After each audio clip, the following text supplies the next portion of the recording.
Hello everyone, I am Nitish Pandey, Civil Engineering faculty in Yourpedia and Engineer Career Point. अभी हम discuss करने जा रहे हैं ये जो ITI प्रिंसिपल या फिर असिस्टेंट डायरेक्टर का एग्ज़ाम आया हुआ है, पोस्ट आया हुआ है हरियाणा पब्लिक सर्विस कमीशन में, इसके बारे में। तो ऐसे एग्ज़ाम्स थोड़ा कम ही हुए हैं इंडिया में, तो एक रेफरेंस बना पाना थोड़ा सा मुश्किल है क्योंकि जो एग्ज़ाम्स हुए भी हैं उनका सिलेबस और कोई क्लियर कट पैटर्न पता है नहीं। पर ऐसा एग्ज़ाम अभी MPPSC में हुआ था, तो वहाँ से हम एक आइडिया लगाने के लिए जो MPPSC में क्वेश्चंस आए थे, उस एग्ज़ाम में जो क्वेश्चंस आए थे उन क्वेश्चंस को थोड़ा सा हम देखने की कोशिश करते हैं। अच्छा, इंपॉर्टेंट बात क्या है कि ये जो क्वेश्चन पेपर है this is common to all branch. Common to all branch का मतलब कि ऐसा नहीं कि सिविल इंजीनियरिंग का स्पेसिफिक सिविल इंजीनियरिंग का पेपर होने वाला है या मैकेनिकल इंजीनियरिंग का स्पेसिफिक मैकेनिकल इंजीनियरिंग का पेपर होने वाला है। इसमें क्या है कि सारे ब्रांचेस के लिए एक ही क्वेश्चन पेपर सेटअप होना है। तो जो इस एग्ज़ाम की तैयारी है, इस एग्ज़ाम की तैयारी भी कुछ उसी हिसाब से करनी पड़ेगी कि जो भी मान लो सिविल इंजीनियरिंग की तैयारी कर रहे हैं या मैकेनिकल इंजीनियरिंग की तैयारी कर रहे हैं या इलेक्ट्रिकल इंजीनियरिंग की तैयारी कर रहे हैं, so it is like basics of civil engineering या बेसिक्स ऑफ मैकेनिकल इंजीनियरिंग या फिर बेसिक्स ऑफ इलेक्ट्रिकल इंजीनियरिंग, कि जो हर एक ब्रांच का बच्चा है वो आंसर कर सके।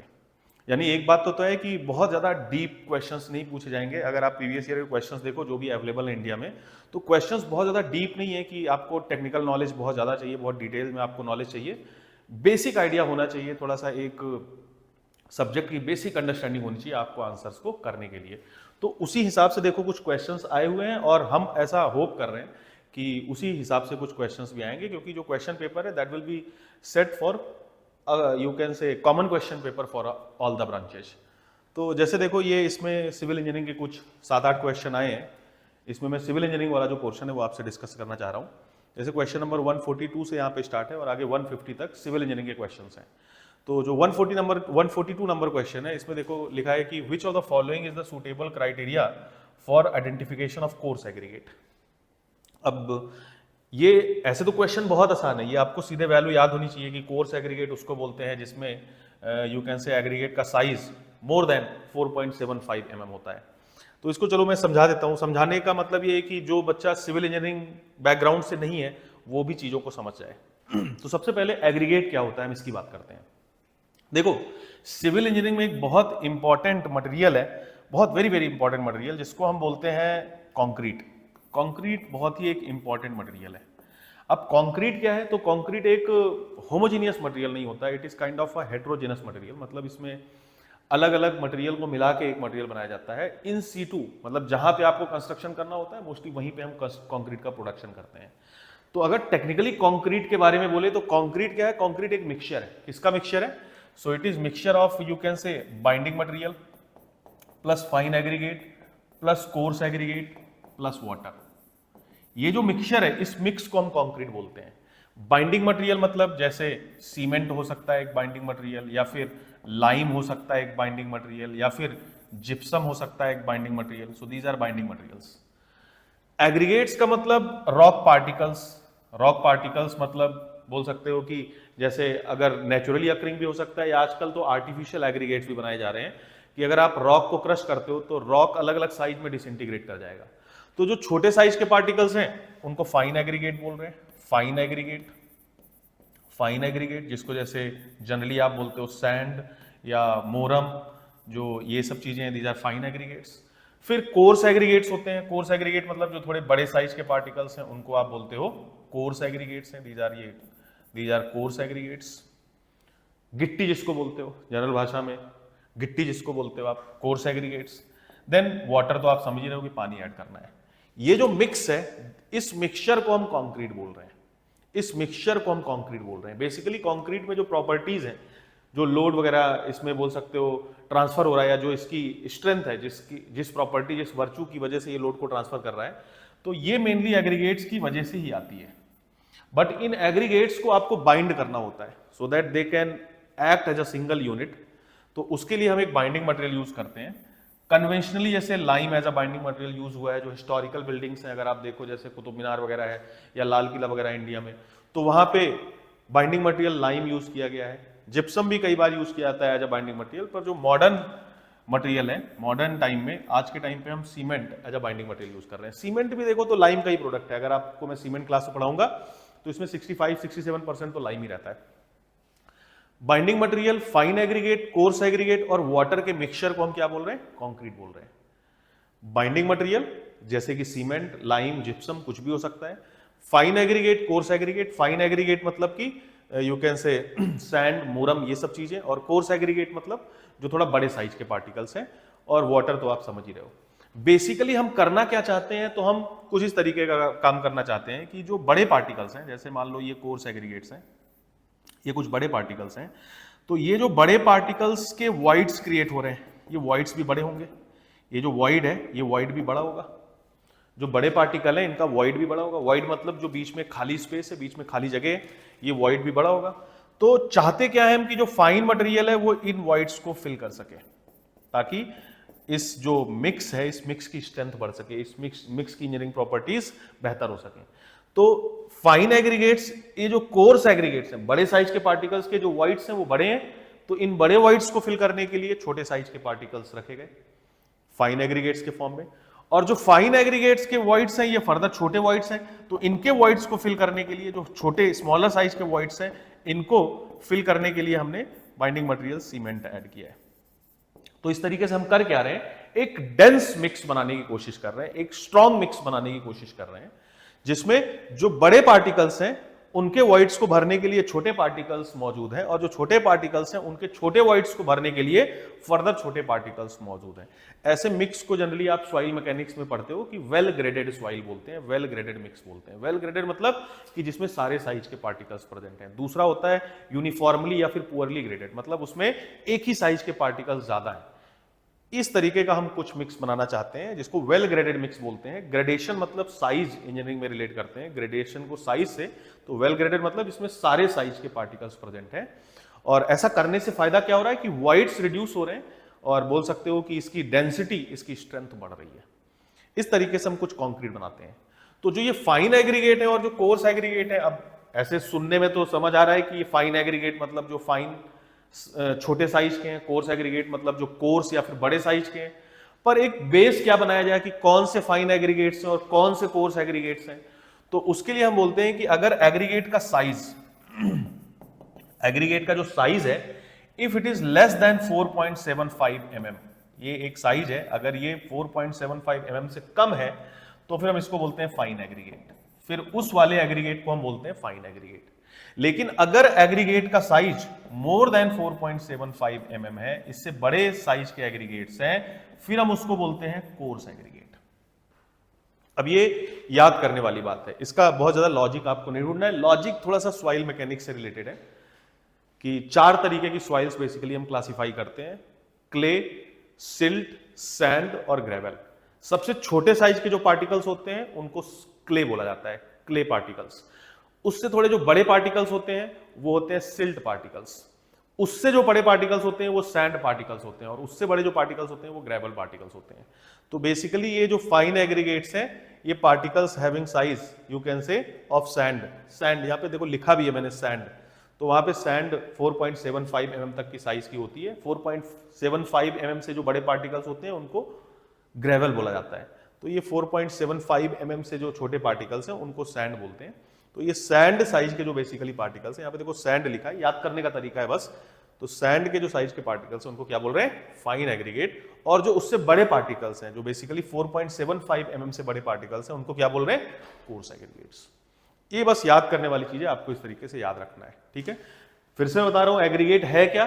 तो एग्रीगेट एक इसेंशियल कंपोनेंट है in the making of concrete. Concrete को बनाने में बेसिकली हम क्या क्या यूज कर रहे हैं?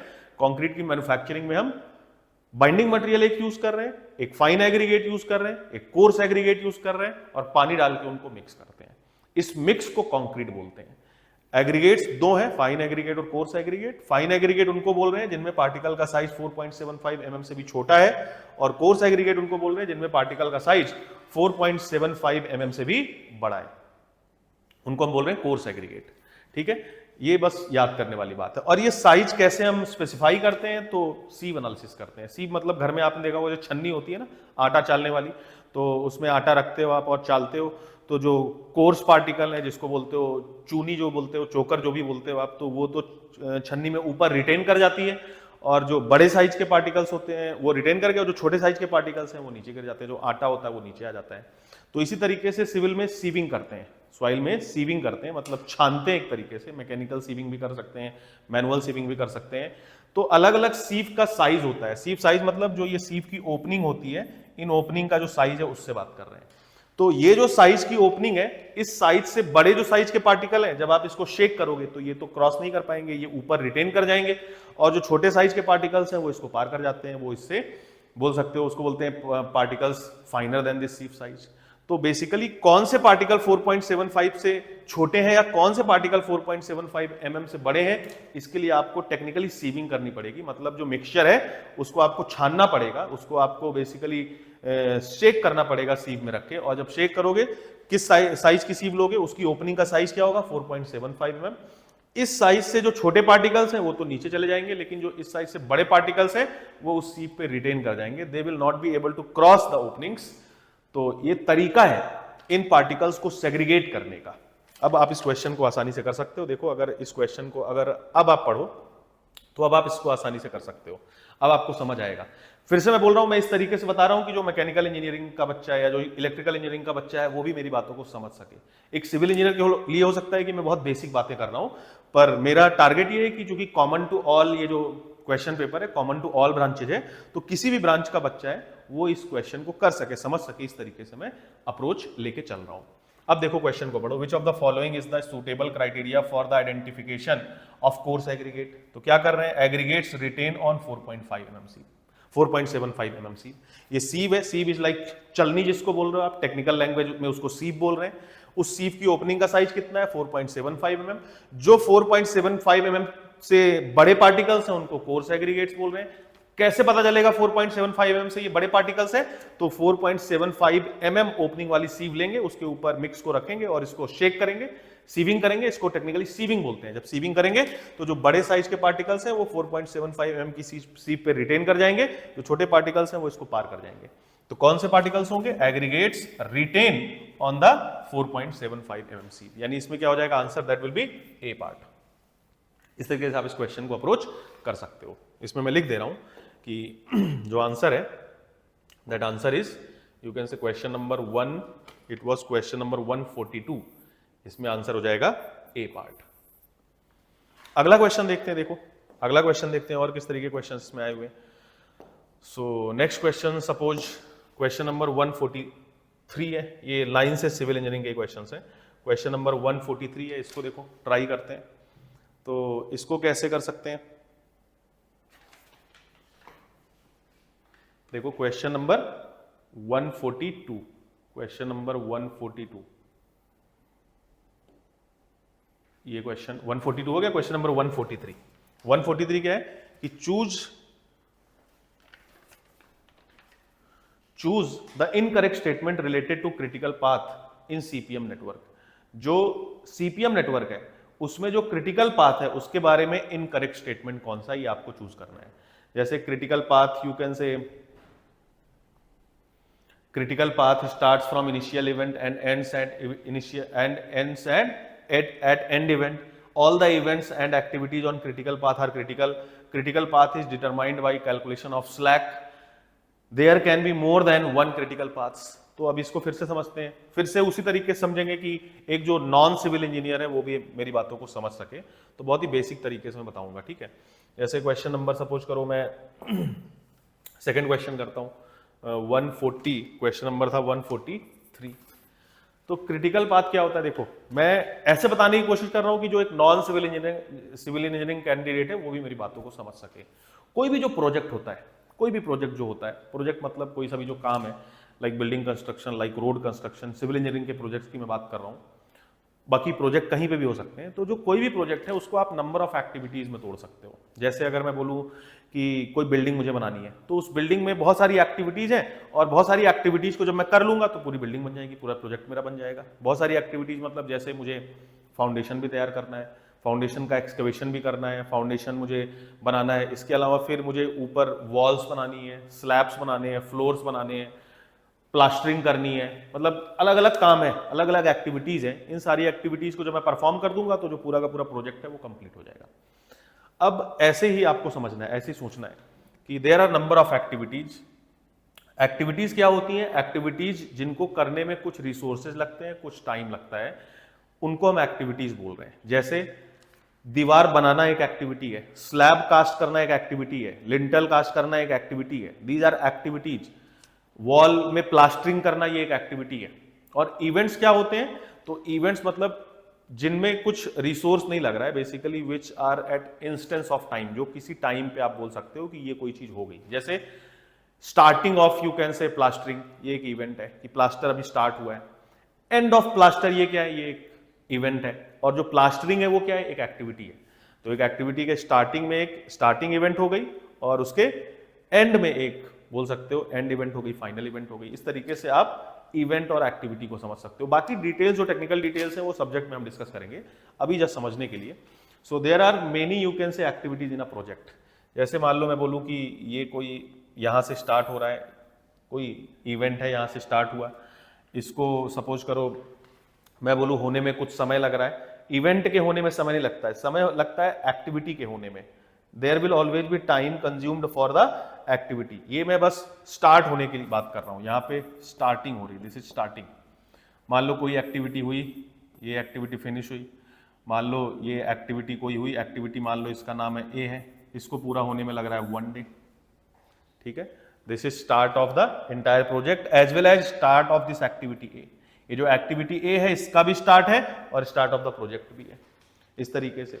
फिर जैसे मान लो इसी से कोई और एक एक्टिविटी निकलती है, वो यहाँ पे खत्म हो जाती है। मान लो इसको होने में लगता है 2 डेज का समय, ये एक्टिविटी बी है। सिमिलरली मान लो यहीं से स्टार्ट होती है एक और कोई एक्टिविटी, जो कि एक्टिविटी मान लो एक्टिविटी सी है, इसको होने में सपोज करो लग रहा है 3 डेज का समय, इस तरीके से।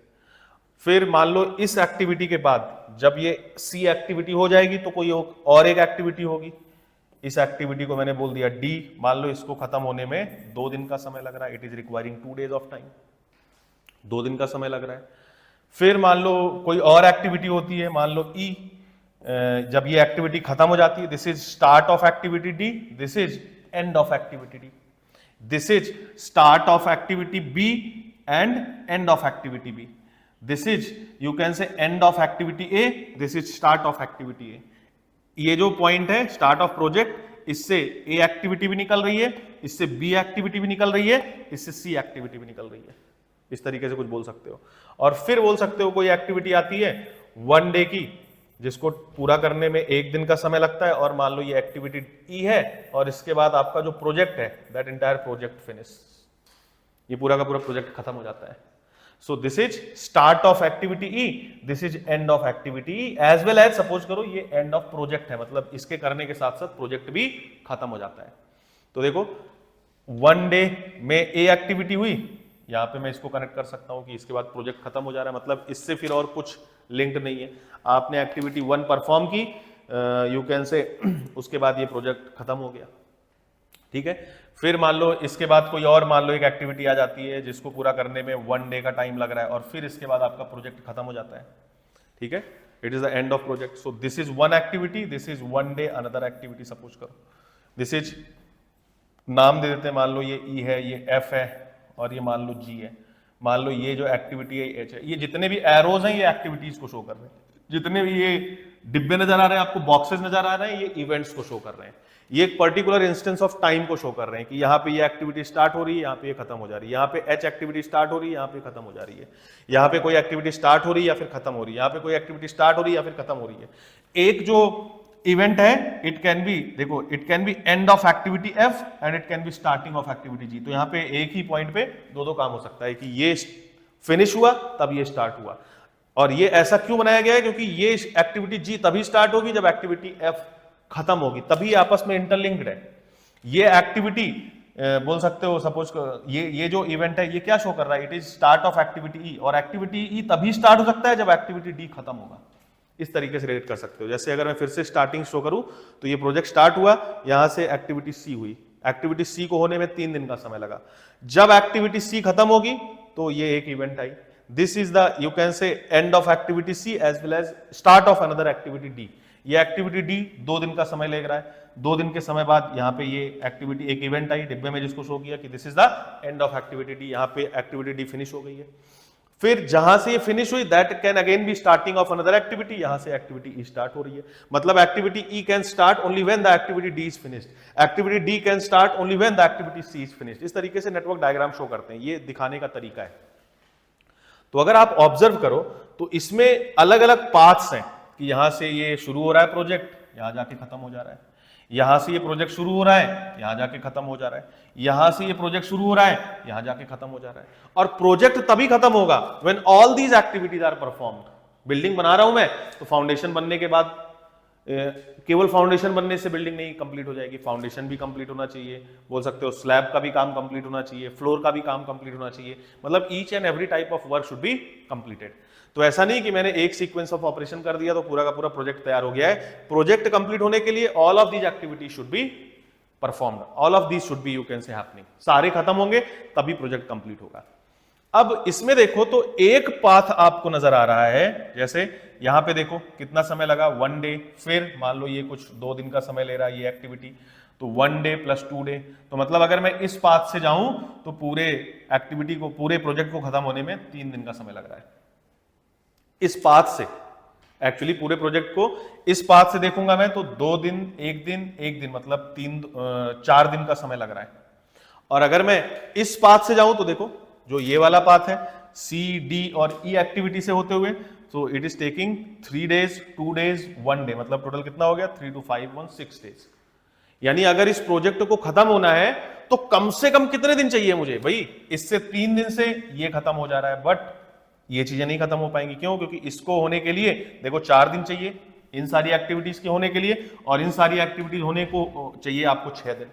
सो 3 दिन में ये तो खत्म हो जाएंगी जो 2 एक्टिविटीज है, 2 एक्टिविटी ए और एच तो खत्म हो जाएगी, पर बाकी एक्टिविटीज हो सकता है ना खत्म हो सकता है 3 दिन में ये एक्टिविटी बी परफॉर्म हो गई, एफ परफॉर्म हो गई पर जी नहीं परफॉर्म हुई है, हो सकता है एक्टिविटी सी परफॉर्म हो गई है 3 दिन में पर डी और ई परफॉर्म नहीं हुई है।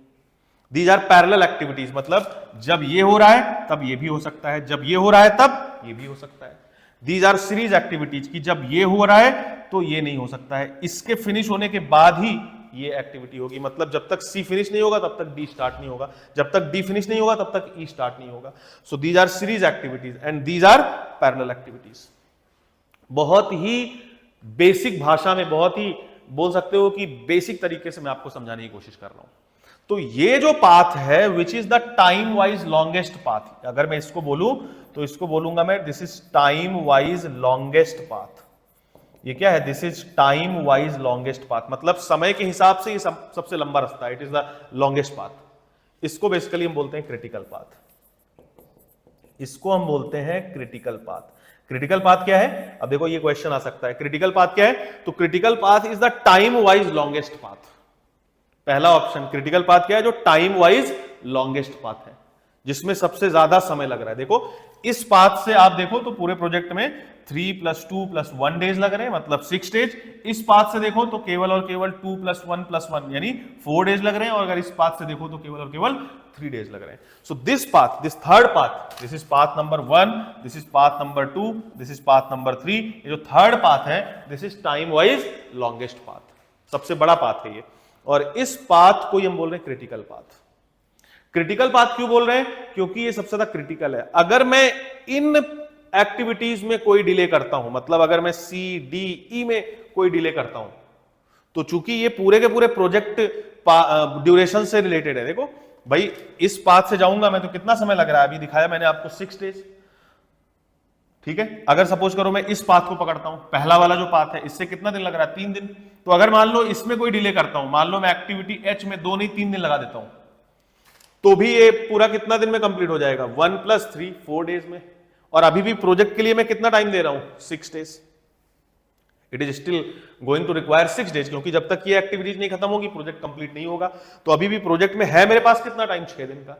तो देखो यहां पे मैं डिले अलाउ कर सकता हूं, यहां पे डिले हो सकता है कुछ। क्यों? क्योंकि इस डिले से इंटायर प्रोजेक्ट की ड्यूरेशन पे फर्क नहीं पड़ेगा, because there are other activities which are taking time more than this path, there are other paths which are taking time more than this path. लेकिन अगर मैं इस क्रिटिकल पाथ में किसी एक्टिविटी को मैं डिले करता हूं, उसमें अगर कोई स्लैक आता है, स्लैक मतलब कि मैं डिले कर दूं, अभी बताता हूं मैं, यहां पे actually there should not be any slack. Slack का मतलब कि मैं कोई एक्टिविटी कितना डिले कर दूं कि फाइनल जो प्रोजेक्ट की ड्यूरेशन है उस पर कोई फर्क नहीं पड़े। जैसे मान लो ये 1 डे है, ये 2 डे है, तो मैं इसमें कितना डिले कर सकता हूं, ये ओवरऑल कितना दिन हो गया, 3 डेज। अगर मैं इसमें 3 दिन का भी डिले कर दूं तो भी ये क्रिटिकल पाथ है उसके पैरेलल 6 दिन में ही कंप्लीट हो जाएगा। तो यहां पे मेरे पास स्लैक है, means here I have opportunity that even if I delay these activities then also it is not going to affect the project. कुछ स्लैक है, कितना, जैसे इस पाथ के अलोंग 3 दिन का स्लैक है मेरे पास, लेकिन यहां पे मेरे पास कोई स्लैक नहीं है, means I don't have any factor of safety. अगर मैं यहां पे डिले करता हूं तो पूरे प्रोजेक्ट में ही डिले हो जाएगा। यानी दूसरी बात मैंने क्या सीखी कि जो क्रिटिकल पाथ है उसमें स्लैक पॉसिबल नहीं है, उसमें डिले पॉसिबल नहीं है। और ये जो एक्टिविटीज हैं अलोंग द क्रिटिकल पाथ, यहां पे क्या एक्टिविटीज हैं, सी एक्टिविटी, डी एक्टिविटी, ई एक्टिविटी, इन एक्टिविटीज को क्या बोलते हैं, क्रिटिकल एक्टिविटीज बोलते हैं। ठीक है, अब एक बार इस क्वेश्चन को करने की कोशिश करो। जो नॉन सिविल इंजीनियर है मैं उनकी बात कर रहा हूं, सिविल इंजीनियर्स के लिए ये बहुत आसान हो सकता है। अब इस क्वेश्चन को करने की कोशिश करो कि choose the incorrect statement related to critical path in CPM. CPM में क्रिटिकल पाथ से रिलेटेड कौन सा स्टेटमेंट इनकरेक्ट है। तो critical path starts from initial event and ends and initial event. अभी दिखाया मैंने आपको क्रिटिकल पाथ, ये क्रिटिकल पाथ है, थर्ड वाला path, it is starting from the initial event. Initial event मतलब वेरी फर्स्ट इवेंट, प्रोजेक्ट जहां से स्टार्ट हो रहा है, और ये खत्म कहां पे हो रहा है, जहां पे प्रोजेक्ट खत्म हो रहा है।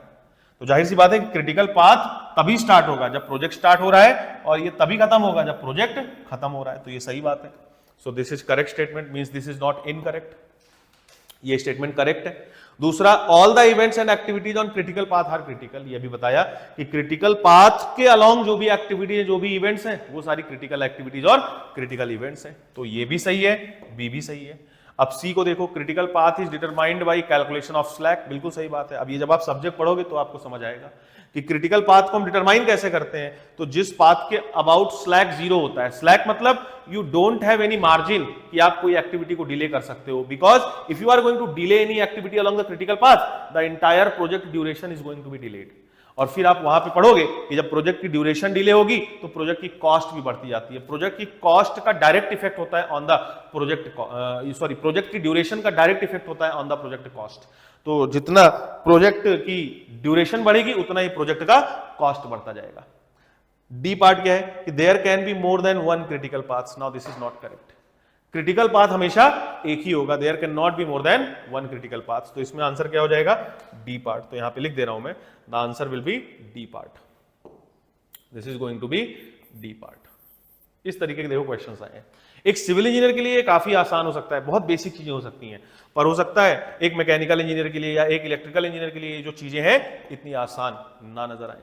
तो मैं जो एक्सप्लेनेशन दे रहा हूं, मैं ये एक्सप्लेनेशन सोच के दे रहा हूं कि एक नॉन सिविल इंजीनियर भी मेरी बातों को सुन रहा है और सुन के वो समझ सकता है। ठीक है, चलिए अगला क्वेश्चन देखते हैं। नेक्स्ट क्वेश्चन जैसे देखते हैं 144 क्वेश्चन 144 क्वेश्चन।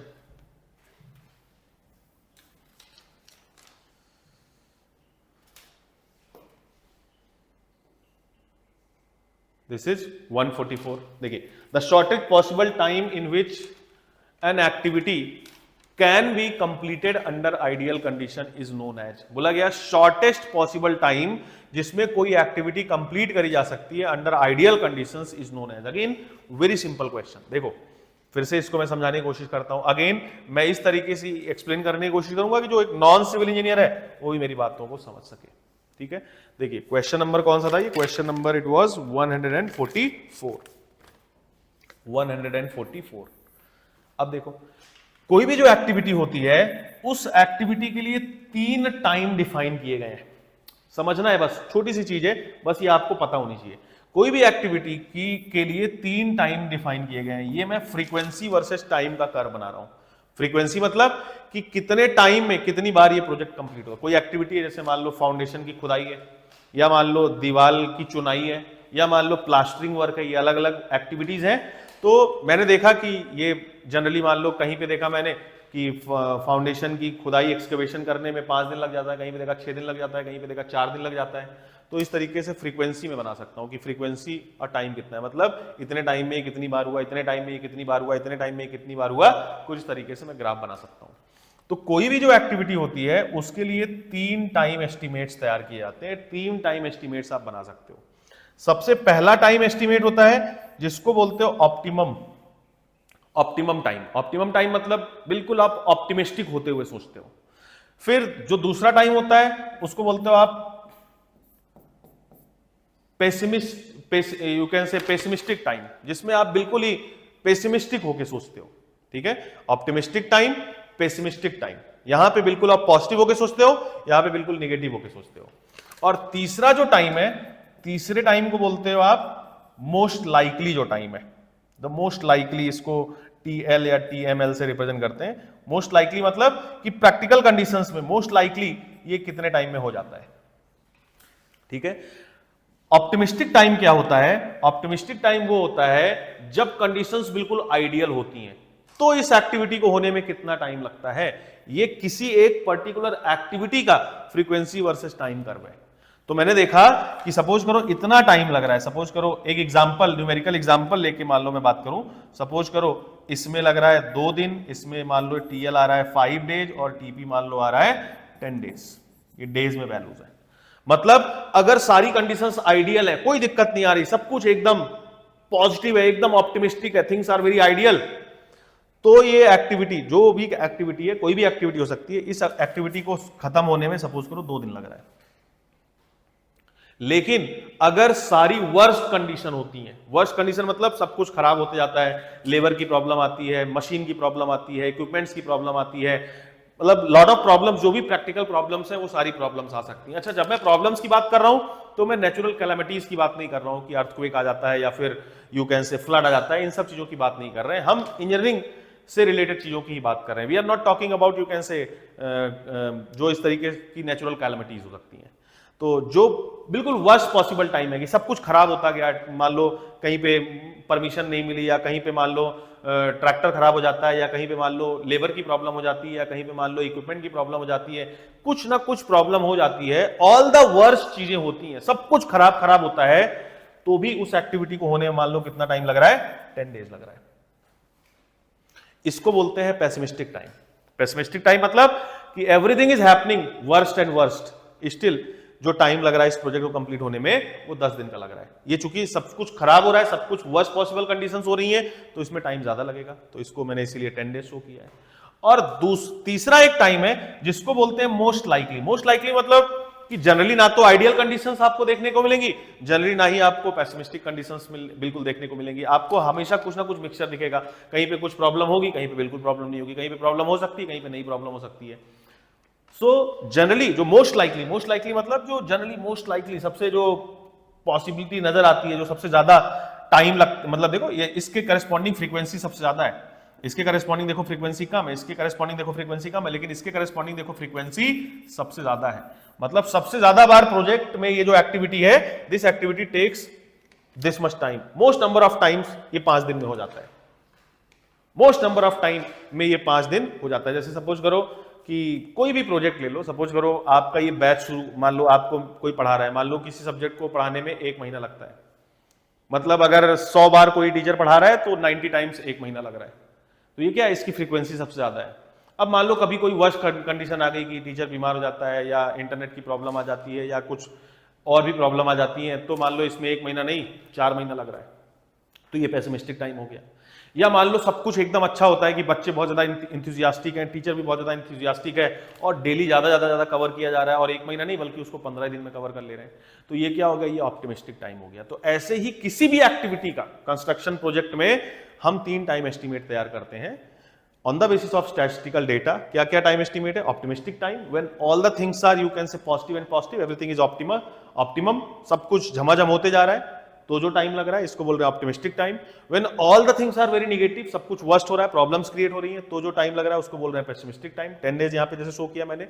और टीएल मतलब जो मोस्ट लाइकली टाइम है, द मोस्ट लाइकली टाइम।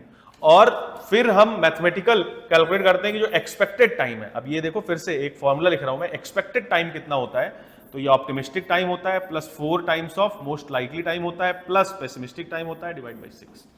ये बेसिकली क्या है, तो मोस्ट एक्सपेक्टेड टाइम मतलब कितना एक्सपेक्टेड टाइम है इस एक्टिविटी के लिए। तो ये तो स्टैटिस्टिकल डेटा है ना, इस डेटा से मैंने बोला कि एक्सपेक्टेड टाइम कितना है, T optimistic plus 4 times T most likely plus T pessimistic divide by 6। ये क्या है, बेसिकली एवरेज लिया है। देखो 1 + 4 + 1 6 डिवाइड बाई 6, ये एवरेज लिया है। पर एवरेज में इसको वेटेज कम दिया, इसको वेटेज कम दिया, क्योंकि ये चीजें होती नहीं जल्दी। मोस्ट लाइकली क्या होने वाला है, ये चीज होने वाला है, तो इसको मैंने वेटेज दिया है 4 का। अब ये तरीका, ये स्टैंडर्ड है, ये आपको याद रखना है। So this is expected time, इसको क्या बोलते हैं, this is expected time, this is expected time. और एक्सपेक्टेड टाइम इस तरीके से आप लिख सकते हो। अब देखो इस पे जो भी क्वेश्चन आएगा आप कर सकते हो। अब फिर से मैं उस क्वेश्चन पे जा रहा हूं और देखते हैं कि आप इसका आंसर दे सकते हो या नहीं दे सकते हो। पकड़ो इस क्वेश्चन को। So the shortest possible time in which an activity can be completed under ideal conditions. जब आइडियल कंडीशंस हैं तो टाइम सबसे कम लगेगा, जब वर्स्ट कंडीशंस होगी तो टाइम सबसे ज्यादा लगेगा। Optimistic time and pessimistic time, तो इसको क्या बोलेंगे, this is the optimistic time estimate, कि ये ऑप्टिमिस्टिक टाइम एस्टीमेट है। जब आइडियल कंडीशंस हैं तो कितना टाइम लग रहा है किसी भी एक्टिविटी के होने में, and that time will be shortest possible time. इससे कम टाइम में ये एक्टिविटी कभी भी नहीं होगी। ठीक है, so this is C, you can say B part, the optimistic time. यहां पे लिख दे रहा हूं मैं, दिस इज बी पार्ट। 144 में this is going to be B part. इस तरीके के क्वेश्चंस देखो आ रहे हैं। एक और क्वेश्चन करते हैं, देखो इसमें जो आया हुआ है। सो सपोज करो 145 क्वेश्चन नंबर करते हैं। सपोज करो 145 क्वेश्चन करते हैं। 145, ये देखो, construction equipment, in construction equipment drag line is use for. Drag line किसको बोलते हैं, तो अब देखो फिर से ये अगेन बस जानकारी वाली बात है कि आपको पता है या फिर आपको नहीं पता है, और कोई बात नहीं है। तो ये देखो ड्रैग लाइन एक इक्विपमेंट है। जब हम कंस्ट्रक्शन करते हैं तो तरह तरह के इक्विपमेंट्स की जरूरत पड़ती है, जिनको हम बोलते हैं, ये क्वेश्चन नंबर कौन सा था, 145, जिनको हम बोलते हैं कंस्ट्रक्शन इक्विपमेंट्स। कंस्ट्रक्शन इक्विपमेंट्स, ये बोलते हैं इसको कंस्ट्रक्शन इक्विपमेंट्स। अब ये कंस्ट्रक्शन इक्विपमेंट्स तरह तरह के होते हैं, जैसे एक्सकवेटर्स होते हैं। एक्सकवेटर्स मतलब जो खुदाई करते हैं, तो तरह तरह के होते हैं एक्सकवेटर, जैसे यू कैन से, जैसे बुलडोजर आपने सुना होगा, बुलडोजर, या सिंपली जिसको डोजर बोलते हैं। ठीक है, फिर जैसे ये एक इक्विपमेंट है drag line, this is another construction equipment. Drag line एक कंस्ट्रक्शन इक्विपमेंट है। फिर आप बोल सकते हो जैसे यू कैन से क्लैंप वेल एक कंस्ट्रक्शन इक्विपमेंट है। So third one is you can से clamp well, this is another excavation equipment. जैसे बैक हो, this is another excavation equipment. Fifth जैसे मैं बोल सकता हूं पावर शॉवेल, सो ये अनदर कंस्ट्रक्शन इक्विपमेंट है। अब इनकी डिटेल्स इस शॉर्ट टाइम में देना पॉसिबल नहीं है, तो मैं इसमें बहुत ज्यादा डिस्कशन नहीं कर रहा हूं, बस आपको बता रहा हूं कि ये एक तरीके का कंस्ट्रक्शन इक्विपमेंट है। बेसिकली ये क्या करता है, एक्सकवेशन करता है। ठीक है, फिर ऐसे जैसे कंपैक्शन के लिए बहुत सारे इक्विपमेंट्स हो सकते हैं। सो कंपैक्शन के लिए तरह तरह के इक्विपमेंट्स हो सकते हैं। कंपैक्शन में जैसे वाइब्रेटर्स हो सकते हैं, कई बार वाइब्रेशन से कंपैक्शन करते हैं, वाइब्रेटर्स हो सकते हैं, या जैसे यू कैन से रैमर्स हो सकते हैं। घर वर में आपके घर बना होगा तो देखो जो कुटाई नहीं करते हैं, एक नीचे हैमर सा लगा होता है, उसके ऊपर एक बांस लगा होता है, उससे कूटते हैं एग्रीगेट वगैरह को, दैट इज रैमर, कंपैक्ट करने के लिए। देन रोलर्स आपने देखे होंगे, जैसे रोड रोलर्स आपने काफी फेमस होगा, देखे होंगे। रोड पे रोलर्स होते हैं जो कि रोल करते हैं। अब ये रोलर्स भी तरह तरह के होते हैं, जैसे मैं आपको कंफ्यूज नहीं करना चाह रहा हूँ, न्यूमेटिक टायर रोलर्स होते हैं, शीप फूड रोलर्स होते हैं, स्मूथ व्हील रोलर्स होते हैं, तरह तरह के रोलर्स भी होते हैं। So these are compaction equipments.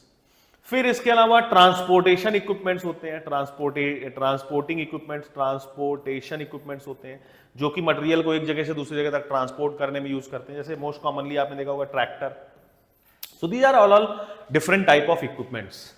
बस आपको ये नाम पता होना चाहिए, और इसकी जो डिटेल्स हैं ये अभी बताना पॉसिबल नहीं है, it will be quite long topic. इसको हम बोल रहे हैं, जैसे ड्रैग लाइन क्या है तो आपको पता होना चाहिए, ये एक तरीके का कंस्ट्रक्शन इक्विपमेंट है। बेसिकली इसको एक्सकवेशन के लिए यूज करते हैं। अब करते क्या है, तो देखो ये एक क्रेन है, दिस इज, ये जो बूम है, बेसिकली जो क्रेन का कंप्रेशन मेंबर होता है, जो कंप्रेशन में होता है, इट इज बूम। अब ये सब क्लास में समझोगे आप, शॉर्ट टाइम में इसको कंप्लीट करना पॉसिबल नहीं है। तो यहां से एक बकेट लटकी होती है, देखा होगा आपने जरूर, इसलिए थोड़ा प्रैक्टिकल फीलिंग देने की कोशिश करता हूं मैं। ये बकेट होती है, दिस इज अ बकेट। इस बकेट को ऊपर उठाते हैं और इसको नीचे गिराते हैं। तो जब नीचे गिराते हैं तो जो मटेरियल होता है वो लूज मटेरियल के लिए काम में आता है बेसिकली। वो मटेरियल इस इंपैक्ट की वजह से, ये जो डायनेमिक इफेक्ट हो रहा है, जो बकेट को हम गिरा रहे हैं, भारी बकेट होती है तो मटेरियल टूट जाता है, इट ब्रेक्स, और फिर इस मटेरियल को ड्रैग कर लेते हैं, इसको खींच लेते हैं, स्क्रैप आउट कर लेते हैं और ड्रैग करके इसको कहीं और रख देते हैं, किसी बकेट वगैरह में डाल देते हैं, ट्रॉली वगैरह में डाल देते हैं, जो भी आपको करना होता है, या किसी जगह आपको एम्बैंकमेंट बनाना है तो वहां पे डाल देते हैं।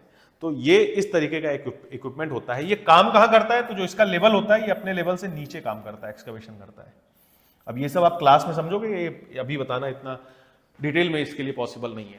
सो this is a construction equipment. Which type of construction equipment? Drag line कौन सा कंस्ट्रक्शन इक्विपमेंट है? एक्सकवेशन का इक्विपमेंट है। किसके लिए ये काम करता है? तो ये सॉफ्ट सॉइल के लिए काम में लाया जाता है। दिस इज सॉफ्ट या लूज सॉइल के लिए काम में आता है। और जो एक्सकवेशन करता है, कहां पे करता है? तो कुछ इंस्ट्रूमेंट होते हैं वो अपने लेवल से ऊपर, जैसे यहां पे मान लो ऐसे हिल है, यहां पे रोड बनानी है आपको, तो कुछ इक्विपमेंट्स होते हैं जो यहां पे एक्सकवेशन कर सकते हैं, मतलब अपने से ऊपर। कुछ होते हैं जो अपने से नीचे एक्सकवेशन करते हैं, यहां पे एक्सकवेशन कर सकते हैं। तो ये कहां पे कर रहा है? ये अपने लेवल से नीचे लेवल पे एक्सकवेशन कर रहा है। अब देखो इस क्वेश्चन को फिर से, again look at this question, देखो अब पढ़ो।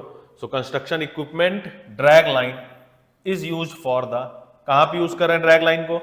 सो it is used for excavation above its own track और wheel level, bulk excavation in loose soil below its own track level. ये सही हो गया इसमें अभी जो बताया कि लूज सॉइल में below its own track level excavation करने के लिए यूज करते हैं। Side stripping and levelling, loading, hauling and discharging over long distance, तो नहीं, लॉन्ग डिस्टेंस के लिए नहीं यूज होता है, शॉर्ट डिस्टेंस के लिए, थोड़ी दूर पे इधर से उधर आप मटेरियल को रख सकते हो। कंपैक्शन ऑफ अर्थ के लिए, तो ये कंपैक्टिंग इक्विपमेंट नहीं है, एक एक्सकवेटिंग इक्विपमेंट है, एक्सकवेटर बोलते हैं इसको, तो ये कंपैक्शन के लिए भी नहीं यूज हो रहा है। तो इसमें क्या आंसर हो जाएगा? This will be B part, bulk excavation in loose soil below its own track level. यहां पे लिख दे रहा हूं मैं, this is going to be B part. 145। अगला क्वेश्चन देखते हैं, अगला क्वेश्चन देखते हैं। नेक्स्ट एक और क्वेश्चन देखते हैं। सपोज करो 146 क्वेश्चन, देखो 146, this is another question, this is another question 146। EDTA ethylene diamine tetraacetic acid method is used to determine. तो ये क्वेश्चन कहां से आया है? तो देखो ये क्वेश्चन आया है इन्वायरमेंटल इंजीनियरिंग से, रॉ वाटर इंजीनियरिंग से। अब फिर से इतने शॉर्ट टाइम में water engineering, raw water engineering कराना पॉसिबल नहीं है। सो मैं आपको थोड़ा सा आइडिया देता हूं।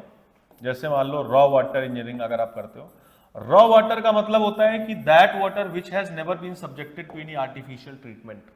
कच्चा पानी जो है, सिविल इंजीनियर के पॉइंट ऑफ व्यू से उस पानी को कच्चा पानी बोल रहे हैं जिसपे कभी कोई आर्टिफिशियल ट्रीटमेंट नहीं दिया गया है। जैसे रेन वाटर हो सकता है, रिवर वाटर हो सकता है, लेक वाटर हो सकता है। These waters are waters have never been subjected to any type of treatment। जब हम उस पर ट्रीटमेंट कर देते हैं, जैसे कि हम उस पर बोल सकते हो तरह तरह के ट्रीटमेंट कर सकते हैं, उससे सॉलिड्स को रिमूव कर सकते हैं, उससे हम डिजॉल्व सॉलिड्स, सस्पेंडेड सॉलिड्स को रिमूव कर सकते हैं, उसकी टर्बिडिटी हम सही कर सकते हैं, उसकी हार्डनेस को हम सही कर सकते हैं, इसको सॉफ्टनिंग बोलते हैं, फिल्ट्रेशन कर सकते हैं, वहां पे हम एरेशन कर सकते हैं। So there are so many treatments. वो ट्रीटमेंट्स हम जब कर देते हैं तो, या कोई सा भी ट्रीटमेंट कर देते हैं, तो फिर हम उसको बोलते हैं ट्रीटेड वाटर।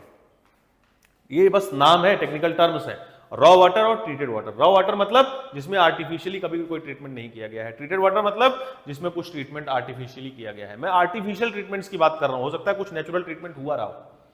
जैसे एरेशन वो प्रोसेस है जिसमें मैं पानी को एयर के कांटेक्ट में लाता हूं, तो कुछ ऐसे मिनरल्स होते हैं पानी में जो स्पेशली उस पानी में मिलते हैं जो कि ऑक्सीजन की कमी होती है, जहां पे हवा के संपर्क में पानी नहीं आ पाता है। जैसे जो बॉटम लेयर्स ऑफ लेक्स हैं या ग्राउंड वाटर है, तो वहां पे जैसे आयरन, मैग्नीज, ये मिनरल्स मिल जाते हैं।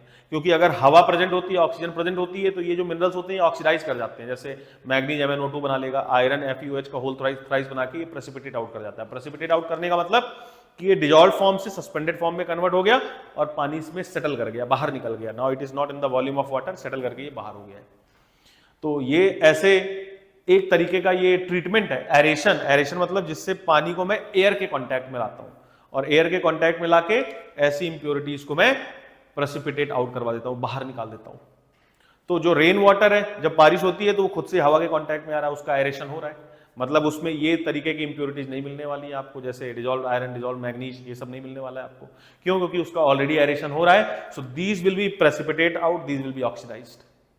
लेकिन हम इसको ट्रीटेड वाटर नहीं बोल रहे हैं, इसको भी हम रॉ वाटर ही बोल रहे हैं, क्योंकि ये नेचुरल ट्रीटमेंट है, ये आर्टिफिशियली हमने प्रोवाइड नहीं किया है। ट्रीटमेंट कैसा देना चाहिए पानी को, ये डिपेंड करता है पानी की क्वालिटी पे।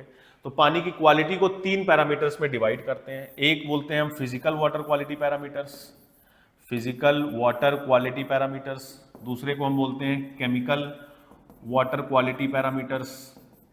तीसरे को हम बोलते हैं बायोलॉजिकल वाटर क्वालिटी पैरामीटर्स। 3 तरीके के ये पैरामीटर्स हैं, फिजिकल, केमिकल, बायोलॉजिकल, 3 तरीके के वाटर क्वालिटी पैरामीटर्स हैं। फिजिकल वाटर क्वालिटी पैरामीटर्स मतलब जो आप अपने सेंसेस से फील कर सकते हो, सेंस कर सकते हो। फिजिकल आपके 5 सेंसेज हैं। आप क्या कर सकते हो? आप किसी चीज को टच कर सकते हो। सेंसेज आपको पता होगा, जो ज्ञानेंद्रियां हिंदी में बोलते हैं।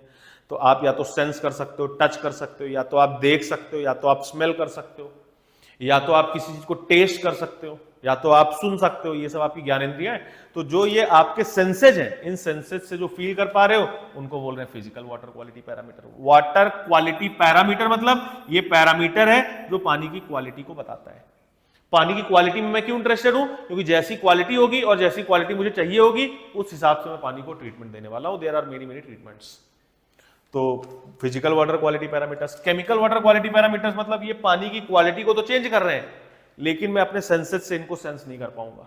मतलब मुझे दिखेगा नहीं, मुझे टच नहीं होगा, मुझे फील नहीं होगा, but I still can, you can से आई स्टिल नो कि ये पानी की क्वालिटी को चेंज कर रहा है। जैसे अगर मैं फिजिकल वाटर क्वालिटी का कुछ एग्जांपल दूं तो शायद आपको और बेहतर लगे, समझने में आसानी होगी। जैसे सस्पेंडेड सॉलिड।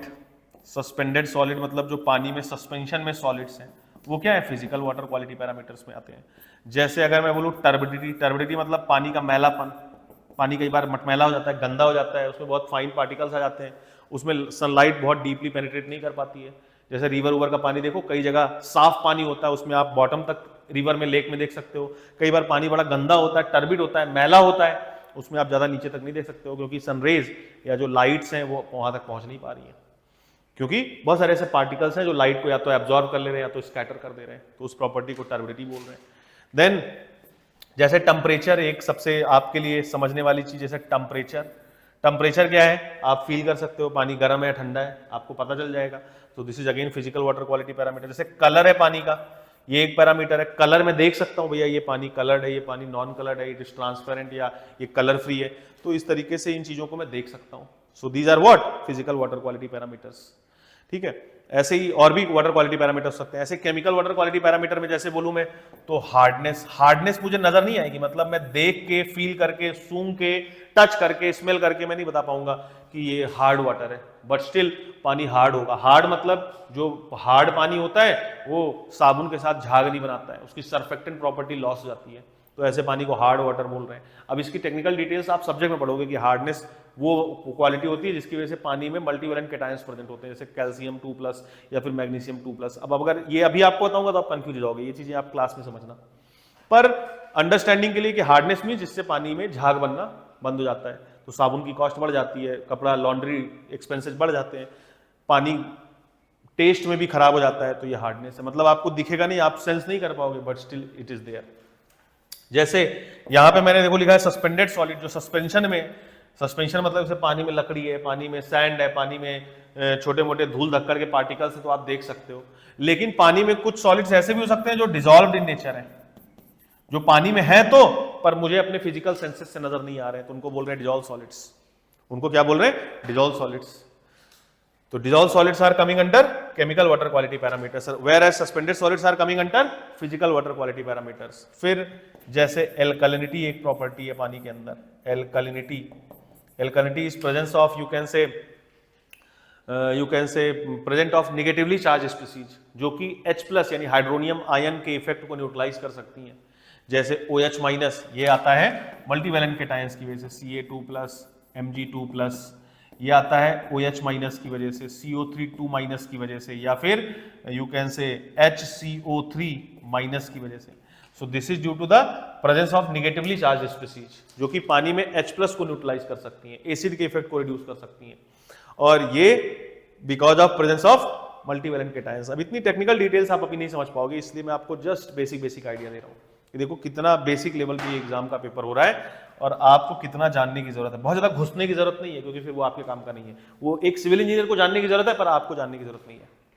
तो एल्कलिटी जैसे एक प्रॉपर्टी है, there are so many properties which are chemical in nature, मतलब जो फिजिकल सेंसेस से सेंस नहीं होंगी, but still they are going to change the property of water.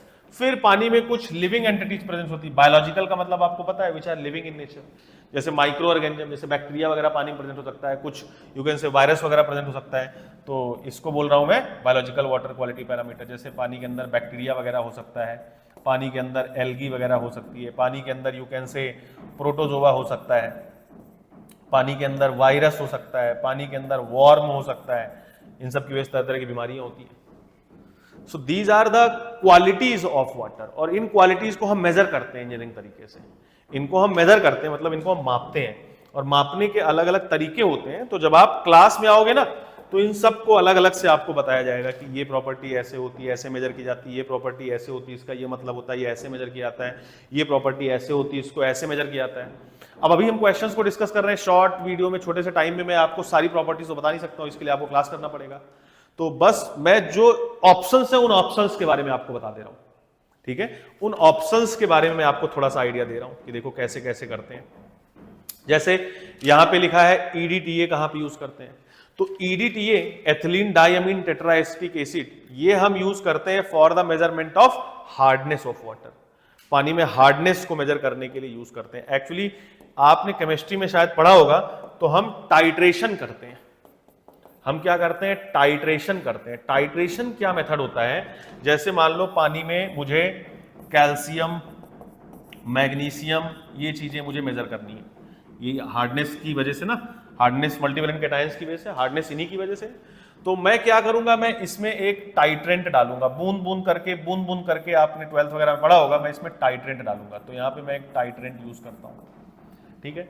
अब ये टाइट्रेंट क्या करेगा? ये टाइट्रेंट जाएगा और ये जो कैल्शियम और मैग्नीशियम है इनसे रिएक्शन करता है। टाइट्रेंट बड़ा ही वाइजली चूज करता हूं मैं, जिसकी रिएक्टिविटी इनसे काफी ज्यादा होती है। तो बाकी चीजों से रिएक्शन नहीं करता है, वो इसी से रिएक्शन करता है, ठीक है। तो मैं क्या बोलूंगा, जैसे यहां पे टाइट्रेंट यूज करता हूं मैं फॉर हार्डनेस के लिए। हार्डनेस, जैसे इस क्वेश्चन हार्डनेस का पूछा है, तो हार्डनेस निकालने के लिए मैं टाइट्रेशन करता हूं EDTA से, एथिलीन डायमीन टेट्राएसिटिक एसिड, ये टाइट्रेंट यूज करता हूं मैं, ठीक है। दिस इज स्टैंडर्ड मोहर सॉल्यूशन। ये क्लास में आप ये सब पढ़ोगे, एथिलीन डायमीन टेट्राएसिटिक एसिड से हम टाइट्रेशन करते हैं। तो जब मैं इसको ऐड करूंगा ड्रॉप बाय ड्रॉप, एक एक बूंद डालूंगा, तो ये कैल्शियम और मैग्नीशियम से रिएक्शन करेगा। अब टाइट्रेशन क्या है? टाइट्रेशन सिंपल टेक्निक है कि मैं ये डाल रहा हूं, इससे रिएक्शन कर रहा है। अब मैं मैथमेटिक्स से, कैलकुलेशन से, ये कैलकुलेशन फिर से अभी शॉर्ट टाइम में सिखाना पॉसिबल नहीं है। क्लास में मैं कैलकुलेशन से आपको शो करके दिखाऊंगा कि ये कितना लगा। अगर मुझे इसकी कॉन्सेंट्रेशन पता है, जो कि पता होगी क्योंकि इसको मैंने खुद से लैब में चूज किया है, इसकी कॉन्सेंट्रेशन पता है मुझे, तो कितना, ये मान लो VmL लग गया इससे रिएक्शन करने में, तो ये VmL इतने कॉन्सेंट्रेशन का है, मैं निकाल लूंगा कि ये कितना लग गया। How much amount, how much moles या how much number of gram equivalents of this titrant have been utilized in the reaction with these species। तो वहां पे बताऊंगा कि इस चीज से मैं रिलेट कर सकता हूं, जितने ग्राम इक्विवेलेंट्स इतने इसके लगेंगे टाइट्रेंट के, उतने ही ग्राम इक्विवेलेंट इसके प्रेजेंट होते हैं। या अभी रिएक्शन से आप निकाल सकते हो कि जितने मोल्स इसके लगेंगे, आपको पता चल गए तो इसके कितने नंबर ऑफ मोल्स से ये रिएक्शन हुई, आप ये निकाल सकते हो कि इसके कितने नंबर ऑफ मोल्स प्रेजेंट है। लेकिन ये रिएक्शन खत्म कब हुई भैया? EDTA डाल रहा हूं मैं पानी में, तो कैल्शियम और मैग्नीशियम से रिएक्शन कर रहा है, पर कैल्शियम और मैग्नीशियम से रिएक्शन हो चुकी है और बाकी चीजों से रिएक्शन करने लगा। ये मुझे कैसा पता चलेगा? क्योंकि मैं बाकी चीजों में इंटरेस्टेड नहीं हूं। I am interested in finding out the amount of calcium and magnesium. तो इसके लिए इंडिकेटर डालते हैं, इसके लिए इंडिकेटर यूज किया जाता है। तो इंडिकेटर जैसे हार्डनेस को मेजर करने में हम एरियोक्रोम ब्लैक टी यूज करते हैं, EBT इंडिकेटर, एरियोक्रोम ब्लैक टी। अब ये आपको याद होना चाहिए, आपके एग्जाम के लेवल से बस यही चीजें आपको याद होनी चाहिए कि क्या टाइट्रेंट यूज किया है, क्या इंडिकेटर यूज किया है, दैट्स इट। मुझे नहीं लग रहा है कि इसके अलावा बहुत ज्यादा टेक्निकल डिटेल्स वो आपसे पूछने वाला है, फिर दैट विल बी कॉम्प्लिकेटेड। तो ये टाइट्रेंट है in case of hardness measurement, और ये इंडिकेटर है in case of hardness measurement. अब अलग अलग चीजें हैं केमिकल वाटर क्वालिटी पैरामीटर में, जैसे एल्कलिनिटी मेजर करूंगा मैं, तो वहां पे ये टाइट्रेंट डिफरेंट होगा। वहां पे मैं एक यू कैन से एसिड लेता हूं, जैसे normally 0.0 to normal H2SO4 use करता हूं, और ये जो इंडिकेटर होता है ये भी वहां पे दूसरा यूज करता हूं, क्योंकि ये जो क्या कंपाउंड आपको मेजर करना है, क्या टाइट्रेंट है और क्या आपको मेजर करना है, उसके हिसाब से इंडिकेटर बदल जाएगा। तो वहां पे इंडिकेटर यूज करते हैं हम लोग फिनोल्फ्थलीन एंड मिथाइल ऑरेंज। अलग अलग, जैसे अगर मैं क्लोराइड को मेजर करता हूं तो क्लोराइड को मेजर करने में मैं सिल्वर नाइट्रेट और पोटेशियम क्रोमेट को यूज करता हूं। तो ये इंडिकेटर अलग अलग चीजों को मेजर करने में अलग अलग यूज करते हैं, और जो यू कैन से टाइट्रेंट्स हैं वो अलग अलग चीजों को यूज करने में अलग अलग यूज करते हैं। ये क्लास में आप समझोगे कि किस प्रॉपर्टी को मेजर करने के लिए टाइट्रेशन करते हैं, क्योंकि जरूरी नहीं कि हर प्रॉपर्टी में टाइट्रेशन से ही आप मेजरमेंट करो, कई बार कैलिब्रेशन करते हैं, कई बार कुछ और मेथड यूज करते हैं। सो अलग अलग there are colour matching technique है, आप कलर मैच करके भी आप निकाल सकते हो। कई बार हम स्पेक्ट्रोफोटोमेट्री यूज करते हैं, मतलब लाइट रेज पास करते हैं और वो एब्जॉर्प्शन प्रिंसिपल पे कि ये कुछ फ्रीक्वेंसी कुछ वेवलेंथ की रेडिएशंस को ये वाला कंपाउंड एब्जॉर्ब करता है, तो उसके हिसाब से मेजर करते हैं। सोडियम वगैरह एटॉमिक एब्जॉर्प्शन स्पेक्ट्रोफोटोमेट्री से हम मेजर करते हैं। So there are multiple techniques, titration is one of them, जिससे कि बेसिकली हम केमिकल वाटर क्वालिटी पैरामीटर्स को मेजर करते हैं। जैसे कि आयरन को मेजर करना है, मेटल्स को मेजर करना है मुझे, या एल्कलिनिटी को मेजर करना है, या मुझे हार्डनेस को मेजर करना है, सो इसके लिए हम या क्लोराइड को मेजर करना है मुझे, एक एग्जांपल दिया मैंने अभी आपको, तो इसके लिए टाइट्रेशन करते हैं। टाइट्रेशन में कर क्या रहे हैं, एक टाइट्रेंट चूज करते हैं, बेसिकली बड़ा वाइजली चूज करते हैं कि क्या मुझे मेजर करना है, उसके हिसाब से मैं टाइट्रेंट यूज करता हूं जिसका कॉन्सेंट्रेशन मुझे पता होता है, और एक इंडिकेटर यूज करता हूं, ये भी बड़ा वाइजली यूज करता हूं इस टाइट्रेंट के हिसाब से कि ये रिएक्शन जब इनसे खत्म कर दे जिसको मुझे मेजर करना है, तो अगली ड्रॉप डालते ही ये इंडिकेटर से रिएक्शन करे। इनको इंडिकेटर क्यों बोल रहा हूं मैं, क्योंकि इंडिकेटर्स ऐसे सब्सटेंसेज होते हैं, ऐसे कंपाउंड्स होते हैं जो रिएक्शन करने के बाद कलर चेंज कर देते हैं। तो कलर चेंज से मुझे ये पता चल गया कि भाई ये वाली ड्रॉप जो थी इसने कैल्शियम और मैग्नीशियम से रिएक्शन नहीं की, रादर इसने इंडिकेटर से रिएक्शन की, तो मैं वहीं पे टाइट्रेशन को स्टॉप कर देता हूं और मैं बोलता हूं कि अभी तक जो ये VML लगा है वो इन स्पीसीज से जिनको मुझे मेजर करना है इनको रिएक्शन करने में लगा है, और जो ये कलर चेंज करने वाली ड्रॉप थी ये इंडिकेटर से रिएक्शन हुई है, मतलब ये स्पीसीज जब खत्म हो गई है तभी ये रिएक्शन इससे स्टार्ट हुई है। अलग अलग इंडिकेटर्स होते हैं, अलग अलग टाइट्रेंट्स होते हैं अलग अलग जगहों पे। अब जैसे ये मैंने हार्डनेस के लिए आपको बता दिया, इस क्वेश्चन को आप कर सकते हो। बाकी क्लास में आओगे तो डिफरेंट डिफरेंट प्रॉपर्टीज में सबको वन बाय वन करके हम देखेंगे कि ये प्रॉपर्टी होती क्या है, इस प्रॉपर्टी को मेजर कैसे करते हैं, all these things will be discussed, जो भी आपके एग्जाम की रिक्वायरमेंट है उसके हिसाब से। तो EDTA ethylene diamine tetraacetic acid method is used to determine, तो इसको क्यों कहां पे यूज कर रहे हैं एथिलीन डायमीन टेट्राएसिटिक एसिड को, अभी बताया मैंने, इसको हम यूज कर रहे हैं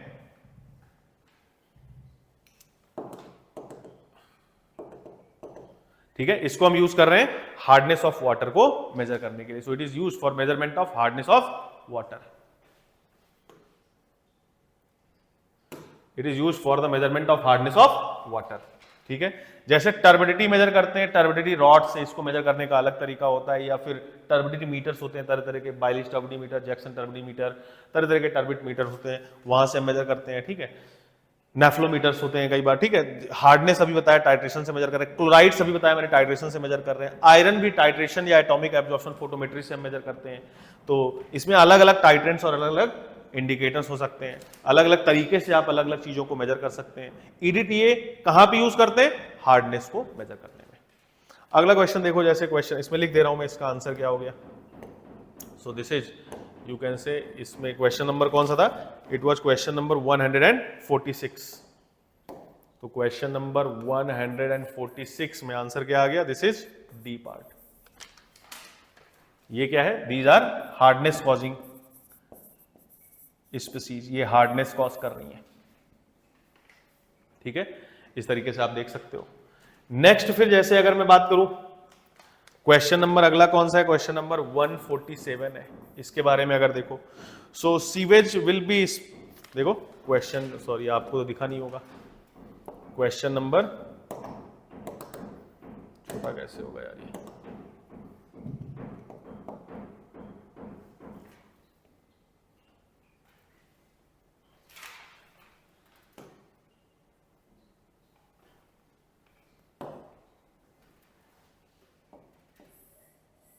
ठीक है, क्वेश्चन नंबर 147 देखो, जैसे sewage will be identified as acidic when its pH value will be. अब ये तो मुझे लग रहा है कि आपको बताने की जरूरत नहीं यार भाई, आप किसी भी ब्रांच से हो ये तो पता ही होगा कि एसिड pH लेस देन 7 होता है, बेस pH मोर देन 7 होता है, तो ये तो आपको पता ही है, इसमें मैं कुछ एक्सप्लेनेशन नहीं कर रहा हूँ। सीवेज क्या है? जो वेस्ट वाटर जनरेट होता है। जैसे अगर आप कम्युनिटी में पानी सप्लाई करते हो तो पानी को लोग यूज करते हैं, खाना बनाते हैं, बर्तन धुलते हैं, नहाते वगैरह है, और उसके बाद वो जो पानी है वो वेस्ट वाटर में कन्वर्ट हो जाता है। So that waste water is called as sewage. और सीवेज को एसिडिक कब बोलोगे? तो भैया जब इसका pH लेस देन 7 होगा। इसमें कुछ भी ऐसा बताने वाला नहीं है, इसमें जब pH लेस देन 7 होगा तो आप उसको क्या बोलते हो? एसिडिक बोलते हो।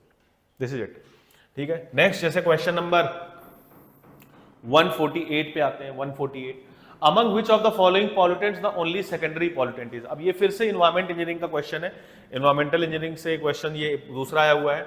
क्वेश्चन नंबर 148 की अगर मैं बात करूं तो पॉल्यूटेंट्स क्या है, देखो मैं इसको समझाता हूं फिर से आपको, ये क्लास में आप समझोगे। अगेन फिर से इस छोटे से टाइम में बहुत ज्यादा डिटेल में मैं डिस्कस नहीं कर सकता हूं, पर मैं इस तरीके से चीजों को बताने की कोशिश कर रहा हूं कि जो एक नॉन सिविल इंजीनियरिंग कैंडिडेट है वो भी चीजों को पकड़ सके, थोड़ा सा उसको भी कॉन्फिडेंस आए कि हाँ वो भी इस एग्जाम में अच्छे से स्कोर कर सकता है। बिल्कुल, और आपका जो रिक्वायरमेंट है वो इतना ही है कि आपको बहुत डिटेल में नहीं जानना है, नहीं तो बहुत ज्यादा घुसने की जरूरत नहीं है, क्योंकि वो सिविल इंजीनियरिंग फिर आप स्पेसिफिकली टेक्निकली करने लगो तो वो उतनी डिटेल्स आपको जरूरत नहीं है। अब पॉल्यूटेंट क्या होता है पहले ये समझो। तो पॉल्यूटेंट भैया वो होता है जो हमारे लिए आवश्यक नहीं है, प्रॉब्लमैटिक है। कोई भी चीज जो गलत समय पे है, गलत अमाउंट में है, गलत जगह पे है, गलत क्वांटिटी में है, गलत क्वालिटी में, उसको मैं पॉल्यूटेंट बोलता हूं। So anything which is present in wrong amount, at wrong place, at wrong time, in wrong quantity or in wrong quality, that is what you call pollutant.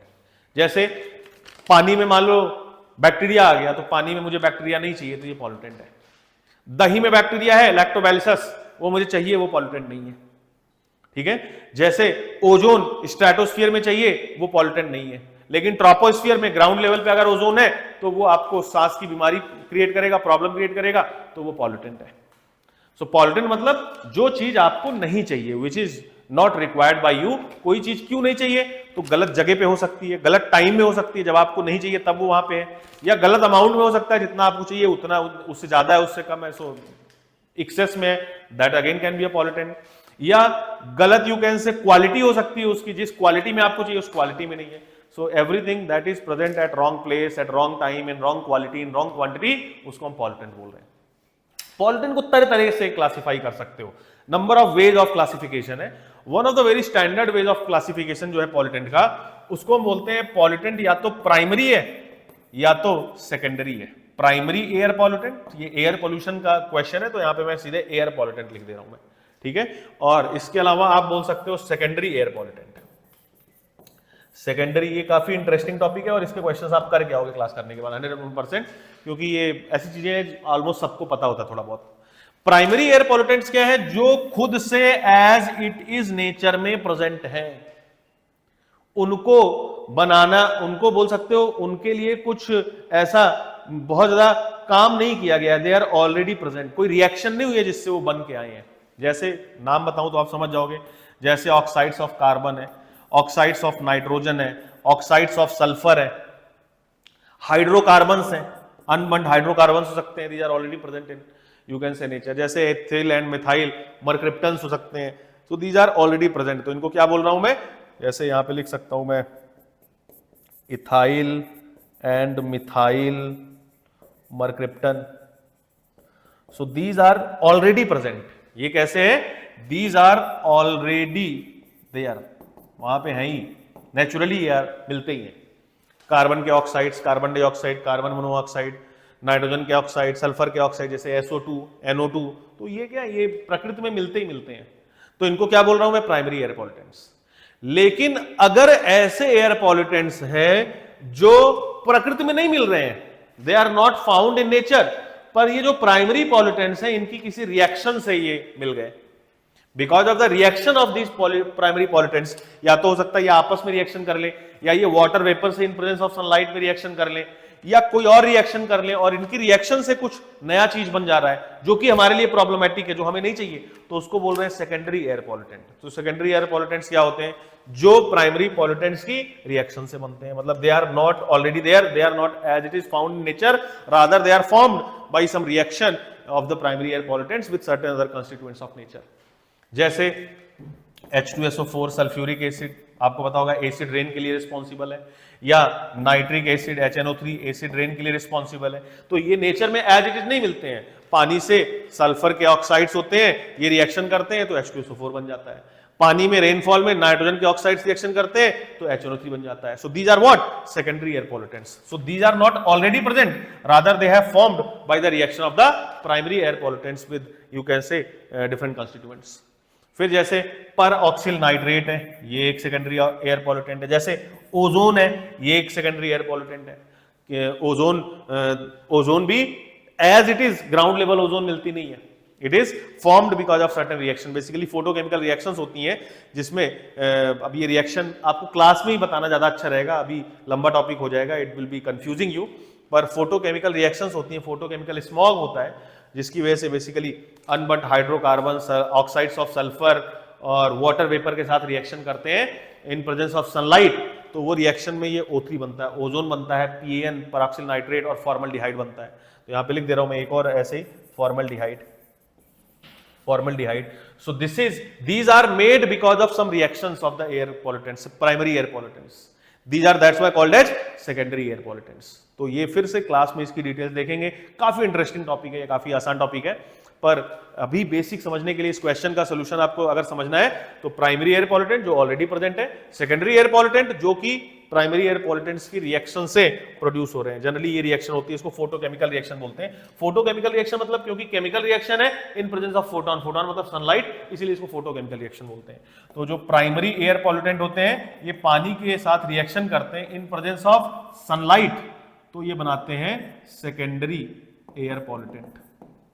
They make secondary air pollutant. This is one of the reactions. There may be different other reactions as well, but ये general reaction है, इसको बोलते हैं photochemical reaction. Photochemical reaction. ऐसे ही एक काफी जो famous reaction है that is photochemical smog. अब उसमें बहुत सारे क्वेश्चंस आ सकते हैं और वो लंबा टॉपिक है तो मैं यहाँ पे नहीं डिस्कस कर रहा हूँ, अब क्लास में आओगे वहां पे डिटेल में उसको डिस्कस करेंगे कि फोटोकेमिकल स्मॉग क्या होता है। स्मॉग आपको पता ही होगा कि smoke plus fog is what you call smog.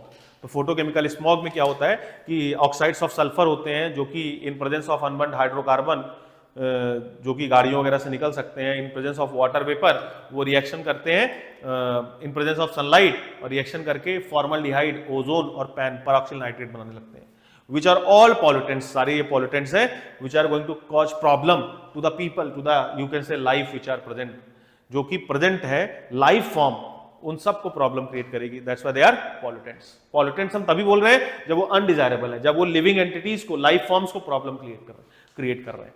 Living entities मतलब ह्यूमंस भी हो सकते हैं, एनिमल्स भी हो सकते हैं या कोई और भी हो सकता है। So these are different type of air pollutants. अब ये आपको याद रखने वाली चीज है, बाकी इसकी क्लास करोगे तो याद करना भी काफी आसान हो जाएगा। तो देखो यहाँ पे जैसे ऑप्शन में जो ओजोन है that is a secondary air pollutant. अब इस क्वेश्चन को करो, इस क्वेश्चन को आप कर सकते हो आसानी से। देखो among following air pollutants the only secondary air pollutant, secondary air pollutant कौन सा है? Ozone. This ozone is secondary pollutant. अभी बताया oxide of sulphur, oxide of carbon, oxide of carbon का ही दो ऑक्साइड दे दिया, carbon dioxide, carbon monoxide. These are naturally found in nature, they are already present there. Ozone जो है ये फोटोकेमिकल रिएक्शन से बनता है, by the reaction of primary air pollutants you can say photochemical smog में ozone का formation होता है। सो ozone is secondary air pollutant. फिर जैसे क्वेश्चन करो 149, तो ये यहां पे लिख दे रहा हूं मैं इसका आंसर। 148 में कितना आया आंसर? ए पार्ट। 148 में it is a part. Then question number 149, question number 149 इसको भी देखते हैं। 149 नंबर क्वेश्चन जो है, ये क्वेश्चन देखो अगेन ये थोड़ा सा करंट अफेयर का क्वेश्चन है which is quietly related to civil engineering. मैं देख रहा हूं कि इसमें इन्वायरमेंट के क्वेश्चंस काफी सारे आए हुए हैं। देखो ये भी इन्वायरमेंट का क्वेश्चन था, इसके पहले वाला भी क्वेश्चन इन्वायरमेंट का क्वेश्चन था, इसके मतलब 3 क्वेश्चन लगातार इन्वायरमेंटल इंजीनियरिंग के आ चुके हैं। तो इन्वायरमेंट के क्वेश्चन काफी है और ये भी क्वेश्चन जो है इन्वायरमेंट का ही क्वेश्चन है, पर ये इन्वायरमेंट का करंट से रिलेटेड क्वेश्चन है। तो मैं इसके बारे में थोड़ा सा आपको आइडिया देता हूं कि ये 149 तो नेशनल क्लीन एयर प्रोग्राम, ये इसके बारे में थोड़ा सा मैं आपको आइडिया देता हूं, जिसको मैं बोल रहा हूं NCAP। अगेन एयर पोल्यूशन का ये आपको समझ आ गया होगा टॉपिक है, national clean air programme. Current का टॉपिक है, ये कुछ करंट में डेवलपमेंट हुआ है तो उससे रिलेटेड ये क्वेश्चन है, ठीक है। तो नेशनल क्लीन एयर प्रोग्राम क्या है? तो basically to reduce and to control air pollution in India. मैं शॉर्ट में लिखते जा रहा हूं, एयर पोल्यूशन इन इंडिया। ये एक प्रोग्राम डेवलप किया गया है, developed by ministry of central government. Central government environmental ministry ने ये प्रोग्राम डेवलप किया है, इसको बोल रहे हैं नेशनल क्लीन एयर प्रोग्राम। तो to reduce and control the air pollution in India, उसके लिए मेजर्स लिए गए, इसको बोल रहे हैं नेशनल क्लीन एयर प्रोग्राम। तो इसमें टारगेट क्या है, इसमें पहले तो समझो बेस ईयर बनाया गया। बेस ईयर मतलब जिसके हिसाब से आप कंपैरिजन कर रहे हो, तो 2017 से कंपैरिजन कर रहे हैं, 2017 से कंपैरिजन कर रहे हैं। और ये एक 5 ईयर प्लान है। 5 ईयर प्लान मतलब पंचवर्षीय जिसको योजना बोलते हो, 5 साल में आपको रिजल्ट एक्सपेक्टेड है। 5 ईयर प्लान है ये, इसका टाइम ड्यूरेशन 5 ईयर है। और एक्सपेक्ट किया गया ये 2000 it is implemented in 2019, sorry 2019, it is implemented in 2019। और ये एक्सपेक्ट किया गया कि 2000 देखो 2025 तक, 2024 तक बेसिकली, 2000 यू कैन से 2019 से अगर आप 5 साल जोड़ो, 5 ईयर प्रोग्राम है, तो 2019 से 2025 तक टिल 2025 में लिख दे रहा हूं। तो इसका टारगेट था कि 20 to 30% रिडक्शन इन जो पार्टिकुलेट मैटर्स हैं। जो एयर पॉल्यूटेंट्स होते हैं वो 2 तरीके के होते हैं। तो कुछ तो गैसियस पॉल्यूटेंट्स होते हैं, जो तरह तरह की गैसेज होती हैं, पर कुछ सॉलिड छोटे छोटे पार्टिकल्स होते हैं, उनको पार्टिकुलेट मैटर बोलते हैं, जो कि आप इनहेल कर सकते हो और आपके लंग्स में आपकी बोल सकते हो जो रेस्पिरेटरी ऑर्गन्स है, रेस्पिरेटरी सिस्टम है, उसमें प्रॉब्लम क्रिएट कर सकते हैं। ये तुमने सुना होगा PM2.5, PM5, PM10, ये ऑल दीज पार्टिकल्स। इसकी डिटेल क्लास में हम डिस्कस करेंगे। अभी मैं आपको बता रहा हूं कि इसमें किया क्या गया। तो नेशनल क्लीन एयर प्रोग्राम में टारगेट रखा गया कि 2024 तक, बेसिकली 24-25 नहीं, 2024 तक, यहां से 5 साल जोड़ो तो 2019, 20, 21, 22, 23, 24, 5 साल तक में 20 to 30% reduction in particulate matter होना चाहिए। ठीक है, लेकिन 2022 में इसको रिवाइज कर दिया गया। This entire project is revised. और फिर बोला गया कि 40% पार्टिकुलेट मैटर्स को रिड्यूस किया जाएगा, शुड बी रिड्यूस्ड बाई 2026। 2026 तक आते आते 20 से 30% नहीं, बल्कि 40% ऑफ पार्टिकुलेट मैटर्स को रिड्यूस करना है। ठीक है, इसमें और कुछ फीचर्स में लिख दे रहा हूं। तो इसमें फीचर है एक, जैसे कि जो सेंट्रल गवर्नमेंट है, सेंट्रल मिनिस्ट्री जो है, सेंट्रल मिनिस्ट्री जो है, प्लस जो स्टेट गवर्नमेंट है, प्लस जो लोकल अथॉरिटीज हैं, लोकल बॉडी जो है, लोकल अथॉरिटी जो है, इन तीनों को आपस में सामंजस्य बनाना है, इन तीनों को आपस में कोऑपरेट करके कोई भी काम करना है। So this is another rule. फिर यहां पे कोई पनिशमेंट नहीं है, कोई पनिशमेंट नहीं है। This is not legally binding, मतलब not binding by law, legally binding नहीं है, बाइंडिंग या कंपलसरी मैं बोल सकता हूं, कंपलसरी बाई लॉ नहीं है। जस्ट अ परियोजना, जस्ट अ प्लान, जिसको बोलता हूं मैं परियोजना, एक बस परियोजना है। इसमें ऐसा नहीं कि कोई आपको दंड मिलने वाला है, अगर आप नहीं फॉलो करोगे तो कुछ आपको बहुत बड़ी प्रॉब्लम होने वाली है।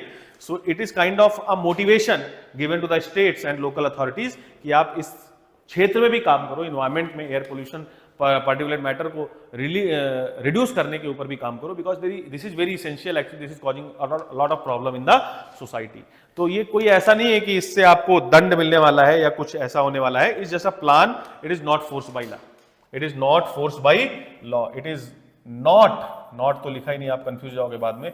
It is not forced by law, law के जरिए ये फोर्स्ड नहीं है। तो ये एक प्रोग्राम है जो कि आपको याद रखना है, बस इसके कुछ मैंने इंपॉर्टेंट फीचर्स बता दिए। ठीक है, इसके अलावा और मुझे कोई इसमें पॉइंट, हाँ एक और पॉइंट, इसमें सब्सिडीज भी दी जाएगी, सब्सिडीज का भी इसमें अरेंजमेंट है। Subsidies are to be given to state, subsidies are to be given to state.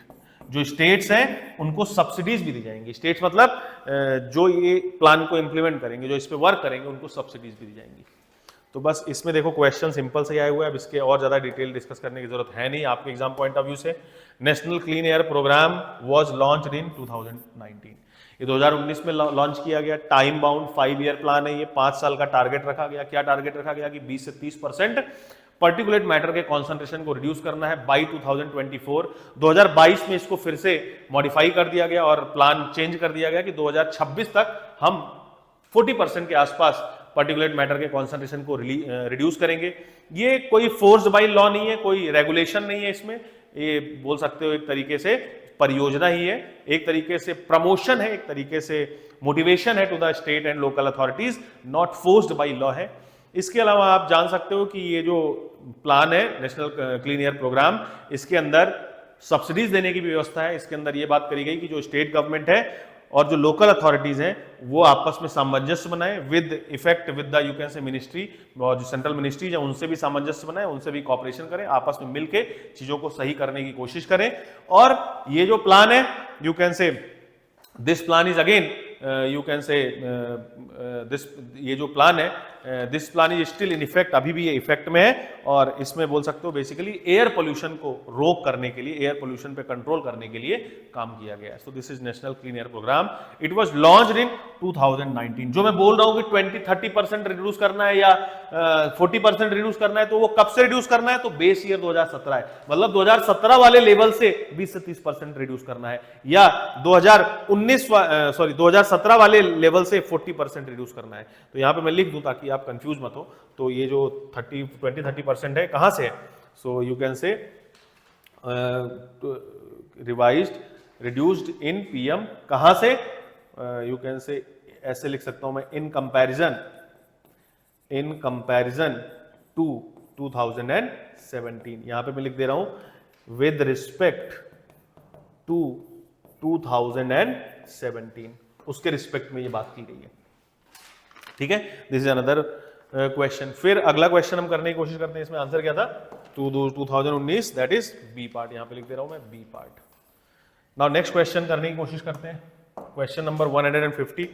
Question को पढ़ो। फिर से मैं बता रहा हूं कि मैं इस तरीके से चीजों को कराने की कोशिश कर रहा हूं, बताने की कोशिश कर रहा हूं कि जो एक नॉन सिविल इंजीनियर है वो भी चीजों को समझ सके, बिल्कुल उस तरीके से हम करने की कोशिश कर रहे हैं।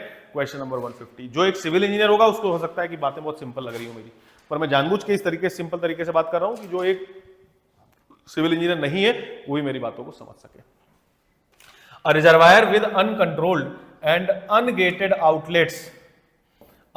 Outlets spillway and sluice outline is known as. तो अब देखो ये तरह तरह के रिजर्वायर होते हैं। रिजर्वायर का मतलब जिसमें आपको पानी इकट्ठा करना है, ठीक है, पानी कलेक्ट करना है, उसको बोल रहे हैं reservoir. There are many type of reservoir, this is 150।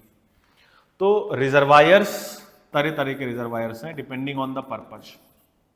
देखो जैसे कोई वाटर बॉडी है या कोई चैनल है, कोई वाटर बॉडी है, कोई चैनल है, अगर आप इसके रास्ते में इस तरीके से ऑब्स्ट्रक्शन क्रिएट करते हो, ये ट्रांसवर्स डायरेक्शन में, आपको पता होगा ये इसकी लॉन्गिट्यूडनल डायरेक्शन है, this is the longitudinal direction, और ये जो डायरेक्शन है दिस इज ट्रांसवर्स डायरेक्शन।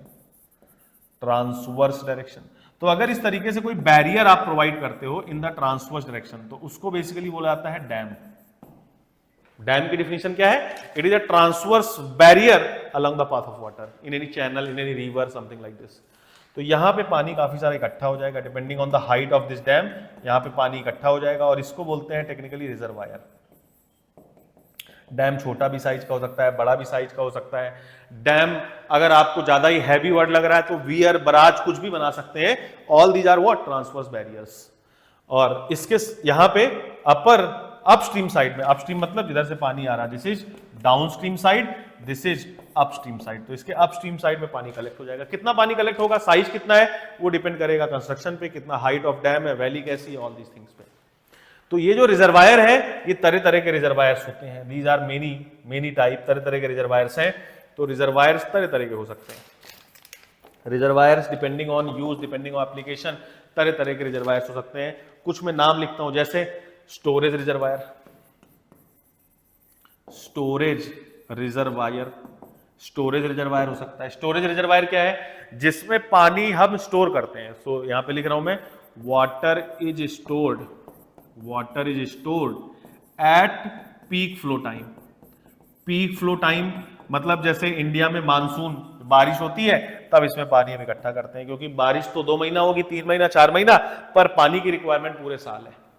तो जब बारिश हुई उस वक्त जो भी पानी बरसा, रिवर्स में आया, उस पानी को हम कलेक्ट कर रहे हैं हमारे रिजर्वायर्स वगैरह में, डैम में, और उस पानी को हम पूरे साल यूज करने की कोशिश करेंगे। जो भी हमारी रिक्वायरमेंट है, जो इंडस्ट्रियल रिक्वायरमेंट है, डोमेस्टिक रिक्वायरमेंट है, हाइड्रो इलेक्ट्रिक पावर जनरेशन की रिक्वायरमेंट है, पूरे साल हम उसको यूज करने वाले हैं। क्योंकि इंडिया, आप समझ सकते हो, इंडिया एक ऐसा कंट्री है जहां पे कुछ ही समय साल में बारिश होती है, मानसून टाइप का यहाँ पे क्लाइमेट है। जब मानसून आता है साल के कुछ महीने तभी बरसात होती है, लेकिन पानी की रिक्वायरमेंट तो पूरे साल होती है ना। तो पूरे साल आप पानी कहां से ले आओगे? तो इसका वन ऑफ वे क्या है कि आप एक रिजर्वायर कंस्ट्रक्ट करो और पानी को कलेक्ट कर लो, पानी को स्टोर कर लो। So a lot of amount of water, basically कितना वाटर आपको स्टोर करना है इसकी कैलकुलेशन करी जाती है, इसका एस्टिमेट तैयार किया जाता है। बट जो मानसून टाइम है, जिसको बोल रहा हूं मैं हाई पीक या पीक फ्लो टाइम, तो पीक फ्लो के टाइम पे, मानसून के टाइम पे मैं पानी को कलेक्ट कर लूंगा। I will be collecting the water at the time of monsoon. ये मानसून लिखा हुआ है, at the time of monsoon मैं पानी को कलेक्ट कर लूंगा और it will be released, it will be released during dry flow. जब ड्राई फ्लो होगा, जब रिजर्वायर बोल सकते हो, सॉरी, जब पानी, बारिश नहीं हो रही होगी, ड्राई फ्लो होगा, जब बारिश नहीं हो रही है, जब पानी की जरूरत है, तब मैं इसको रिलीज करूंगा अलग अलग पर्पजेज के लिए, for different purposes, for different purposes. देखो बहुत सरल भाषा में बताने की कोशिश कर रहा हूं, ये सबको पता होना चाहिए। तो इस वाले रिजर्वायर को क्या बोल रहे हैं? Storage reservoir. नाम से ही देखो क्लियर है। इसको कई बार कन्वेंशनल रिजर्वायर भी बोलते हैं, क्योंकि जनरली यही मतलब होता है डैम का, कन्वेंशनली, परंपरागत तरीके से। That's why it is sometimes also called as conventional reservoir, या कई बार इसको कंजर्वेशन रिजर्वायर बोलते हैं, conservation reservoir, conservation reservoir, sometimes it is also called as conservation reservoir. ठीक है। So water is stored at peak flow time, monsoon के time में स्टोर करेंगे इसमें, स्टोरेज रिजर्वायर में, और जब ड्राई फ्लो होगा, जब पानी कमी होगी, उस वक्त इसको हम रिलीज करेंगे। ठीक है। तो ये जो रिजर्वायर है, this is also called as conventional reservoir या कंजर्वेशन रिजर्वायर। ठीक है। दूसरा जो रिजर्वायर है उसको हम बोल सकते हैं, जैसे if I want to tell, तो बोल सकते हैं flow control, flow control reservoir, flow, sorry flow बोल रहा हूं, flood control reservoir, flood control reservoirs, flood control reservoirs. Flood control reservoirs नाम से ही क्लियर है कि ये फ्लड कंट्रोल के लिए इसेंशियली बनाए गए हैं, they are essentially made for the flood control. अच्छा, इसका ये मतलब नहीं है कि जो स्टोरेज रिजर्वायर है या जो कंजर्वेशन रिजर्वायर है वो फ्लड कंट्रोल नहीं करेगा। भैया फ्लड मिटिगेशन में, फ्लड कंट्रोल में ये भी काम में आएगा। This is added advantage, added benefit of this. पर ये जो रिजर्वायर है, it is essentially made for the purpose of flood control, ये डिफरेंस है। इसको कई बार इसीलिए फ्लड मिटिगेशन रिजर्वायर भी बोलते हैं, फ्लड मिटिगेशन रिजर्वायर भी इसको कई बार बोलते हैं, मिटिगेशन रिजर्वायर भी इसको कई बार बोलते हैं। This is also called as flood mitigation reservoir, ये भी इसको बोलते हैं कई बार। ठीक है। ये जो फ्लड मिटिगेशन रिजर्वायर है, ये खुद में दो तरीके के हैं। तो ये कौन कौन से होते हैं? तो ये फर्स्ट जिसको मैं बोलता हूं कि रिटार्डिंग बेसिन, ये, और दूसरा जिसको बोलता हूं मैं डिटेंशन बेसिन। तो ये खुद में दो तरीके के हैं, वन इज रिटार्डिंग बेसिन या retarding reservoir, retarding reservoir, one is, थोड़ा राइटिंग सही कर दे रहा हूं मैं, one is retarding, retarding reservoir, और दूसरे हैं जिसको बोलते हैं डिटेंशन रिजर्वायर,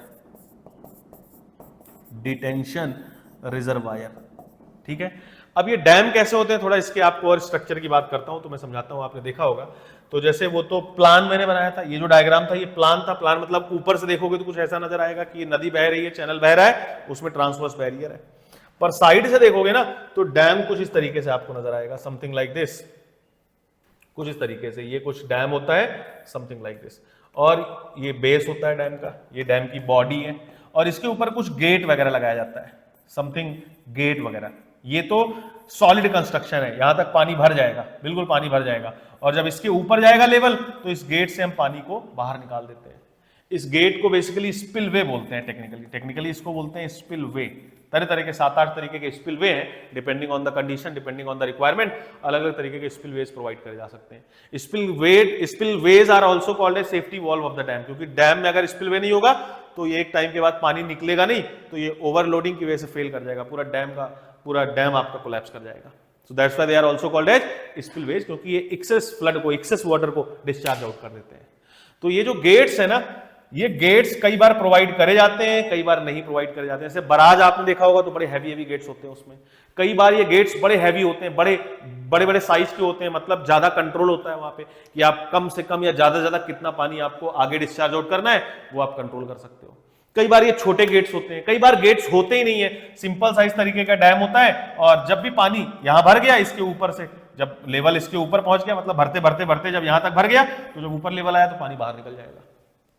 तो ये तरह तरह के कंस्ट्रक्शन के तरीके होते हैं, तो ये आपको याद रखना है और कुछ नहीं। यहां पे देखो रिटार्डिंग रिजर्वायर्स में कोई गेट नहीं होता है, नो गेट, कुछ गेट वगैरह नहीं होता इसमें, ये बस फ्लो को रिटार्ड करने के काम में आते हैं। मतलब ये देखो इस तरीके से, रिटार्ड मतलब समझ रहे हो, स्लो डाउन करने के लिए कि पानी बाढ़ आ गई एकदम झमाझम नदी में पानी बह रहा है, यहाँ पे इस तरीके से डैम है, ये पानी आएगा यहाँ पे कलेक्ट हो जाएगा, इस पानी को रिटार्ड कर देंगे और ये काफी ज्यादा अमाउंट में हो सकता है पानी यहाँ पे मैंने स्टोर कर लिया और जब इस लेवल से ऊपर पानी आएगा तो सिंपली फ्लो कर जाएगा। तो इनको रिटार्डिंग बेसिन या रिटार्डिंग रिजर्वायर बोलते हैं। दूसरे होते हैं जिनको बोलते हैं डिटेंशन रिजर्वायर्स। डिटेंशन रिजर्वायर्स क्या होते हैं? जिनमें मैं पानी को स्टोर करता हूं। तो फ्लड, केवल फ्लड वाले पानी की बात कर रहा हूं मैं। Flood is stored and then released after some days. तो इसमें क्या कर रहे हैं? इसमें फ्लड को स्टोर कर रहे हैं। जैसे बाढ़ आ रही है, प्रॉब्लम क्रिएट हो रही है, एक्सपेंस ऑफ नदी बढ़ जा रहा है, लोगों की प्रॉपर्टी डूबने लग रही है, तो इसमें क्या कर रहे हैं? फ्लड जब आया तो कुछ स्टोर कर लिया। मतलब एक हमने डैम बनाया, रिजर्वायर बनाया जिसके अंदर हमने फ्लड को स्टोर कर लिया। और जब कंफर्टेबल हो गई चीजें, जब चीजें यू कैन से नॉर्मल हो गई, मतलब फ्लड वगैरह चला गया, लोग थोड़ा सा रिलैक्स हो गए, तो इस फ्लड को हम धीरे धीरे करके डिस्चार्ज आउट कर देंगे, मतलब फिर से बहा देंगे। तो ये जो एक टेम्पररी सॉल्यूशन है कि भाई हमने कुछ समय के लिए, जब बाढ़ आई तो हमने उसको कलेक्ट किया, पानी को कलेक्ट करके स्टोर किया, और फिर जब नॉर्मल चीजें हो गई, खतरा टल गया, तो उस पानी को मैंने डिस्चार्ज आउट कर दिया, फेंक दिया। तो ये जो एक तरीके का रिजर्वायर है, इसको डिटेंशन रिजर्वायर बोल रहे हैं, डिटेंशन बेसिन इसको बोलते हैं। So these are second type of reservoirs. इसके अलावा और भी बहुत तरीके के रिजर्वायर्स हो सकते हैं, जैसे यू कैन से मल्टीपर्पज रिजर्वायर हो सकते हैं। आगे लिखता हूं मैं, यू कैन से थर्ड वन इज जैसे मल्टीपर्पज रिजर्वायर हो सकते हैं। मल्टीपर्पज रिजर्वायर मतलब नाम से ही क्लियर है कि बहुत सारा पर्पज से ये काम हो सकता है। हो सकता है इलेक्ट्रिसिटी जनरेशन के लिए भी ये रिजर्वायर बनाया गया हो सकता है डोमेस्टिक वाटर सप्लाई, शहर में पानी सप्लाई करने के लिए, या इंडस्ट्रियल वाटर सप्लाई, इंडस्ट्रीज को पानी सप्लाई करने के लिए, या इरिगेशन के लिए ये रिजर्वायर बनाया गया हो। So they are basically multipurpose reservoir. मतलब जनरली ऐसे रिजर्वायर हैवी या बड़े स्केल पे बनाए जाते हैं जिनका मल्टीपर्पज है, मतलब एक ही रिजर्वायर से आप बहुत सारे काम, बहुत सारे पर्पजेस को फुलफिल कर पा रहे हो। देन फोर्थ वन इज एक और तरीके का रिजर्वायर होता है, जैसे जिसको बोलते हैं स्टोरेज रिजर्वायर या डिस्ट्रीब्यूशन रिजर्वायर। सो स्टोरेज रिजर्वायर जिसमें पानी को स्टोर कर रहे हैं, या डिस्ट्रीब्यूशन रिजर्वायर सिंपली ये छोटे रिजर्वायर्स होते हैं। डिस्ट्रीब्यूशन जैसे आपके घर के आसपास पानी की टंकी होगी ना, वो भी एक रिजर्वायर है। कई बार देखो पानी की टंकी में पानी को स्टोर कर देते हैं, फिर आसपास जहाँ पे सप्लाई करना होता है सप्लाई करते रहते हैं। पानी की टंकी का आपने देखा होगा सिस्टम, आई होप कि जैसे शहरों वहरों में देखो जब एरिया ज्यादा होता है तो एक एलिवेटेड वाटर टैंक होता है, इसमें पानी को हम पंप करके स्टोर कर लेते हैं, वो भी क्या एक रिजर्वायर है। और जब समय आएगा तो उस पानी को हम पूरे कम्युनिटी को भेज सकते हैं। So these are storage reservoirs या फिर डिस्ट्रीब्यूशन रिजर्वायर्स। तो ये तरह तरह के रिजर्वायर्स होते हैं डिपेंडिंग ऑन द पर्पज।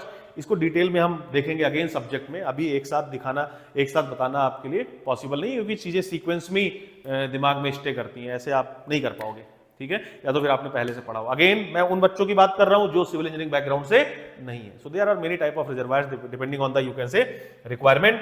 जैसे मैंने एग्जांपल लिखे, स्टोरेज रिजर्वायर, कन्वेंशनल या conservation reservoir, flood control reservoirs, इसके दो टाइप हैं, जैसे retarding reservoir, detention reservoirs.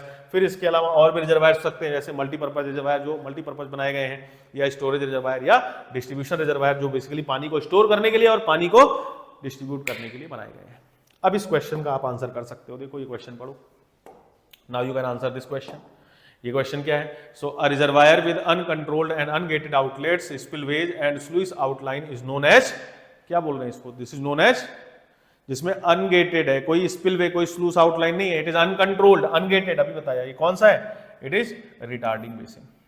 Storage reservoir जिसमें पानी को स्टोर कर रहे हैं, रिटार्डिंग बेसिन जिसमें हम कोई गेट वगैरह नहीं लगा रहे हैं, बस पानी को रिटार्ड कर रहे हैं, डिटेंशन रिजर्वायर जिसमें फ्लड वाटर को कलेक्ट किया जाएगा और जब फ्लड पास कर जाएगा तो इस पानी को हम धीरे धीरे छोड़ देंगे। वॉल्व रिजर्वायर मतलब जिसमें वॉल्व, उसी को वॉल्व बोल रहे हैं, उसी को स्पिल भी बोल रहे हैं, उसी को गेट बोल रहे हैं, हर चीज का एक ही मतलब है। उसी को गेट बोलते हैं, उसी को स्पिलवे बोलते हैं, उसी को वॉल्व बोलते हैं। तो जहां पे वॉल्व या स्पिलवे है उसको वॉल्व या गेटेड रिजर्वायर बोलते हैं, जहां पे नहीं है उसको अनगेटेड या अनवॉल्व रिजर्वायर बोलते हैं। So these are different type of reservoirs. ये इतने क्वेश्चन सिविल के आए हुए हैं, मैंने डिस्कस करने की कोशिश की। आई होप कि आपको आइडिया आया होगा कि किस तरीके के क्वेश्चंस पूछे गए हैं।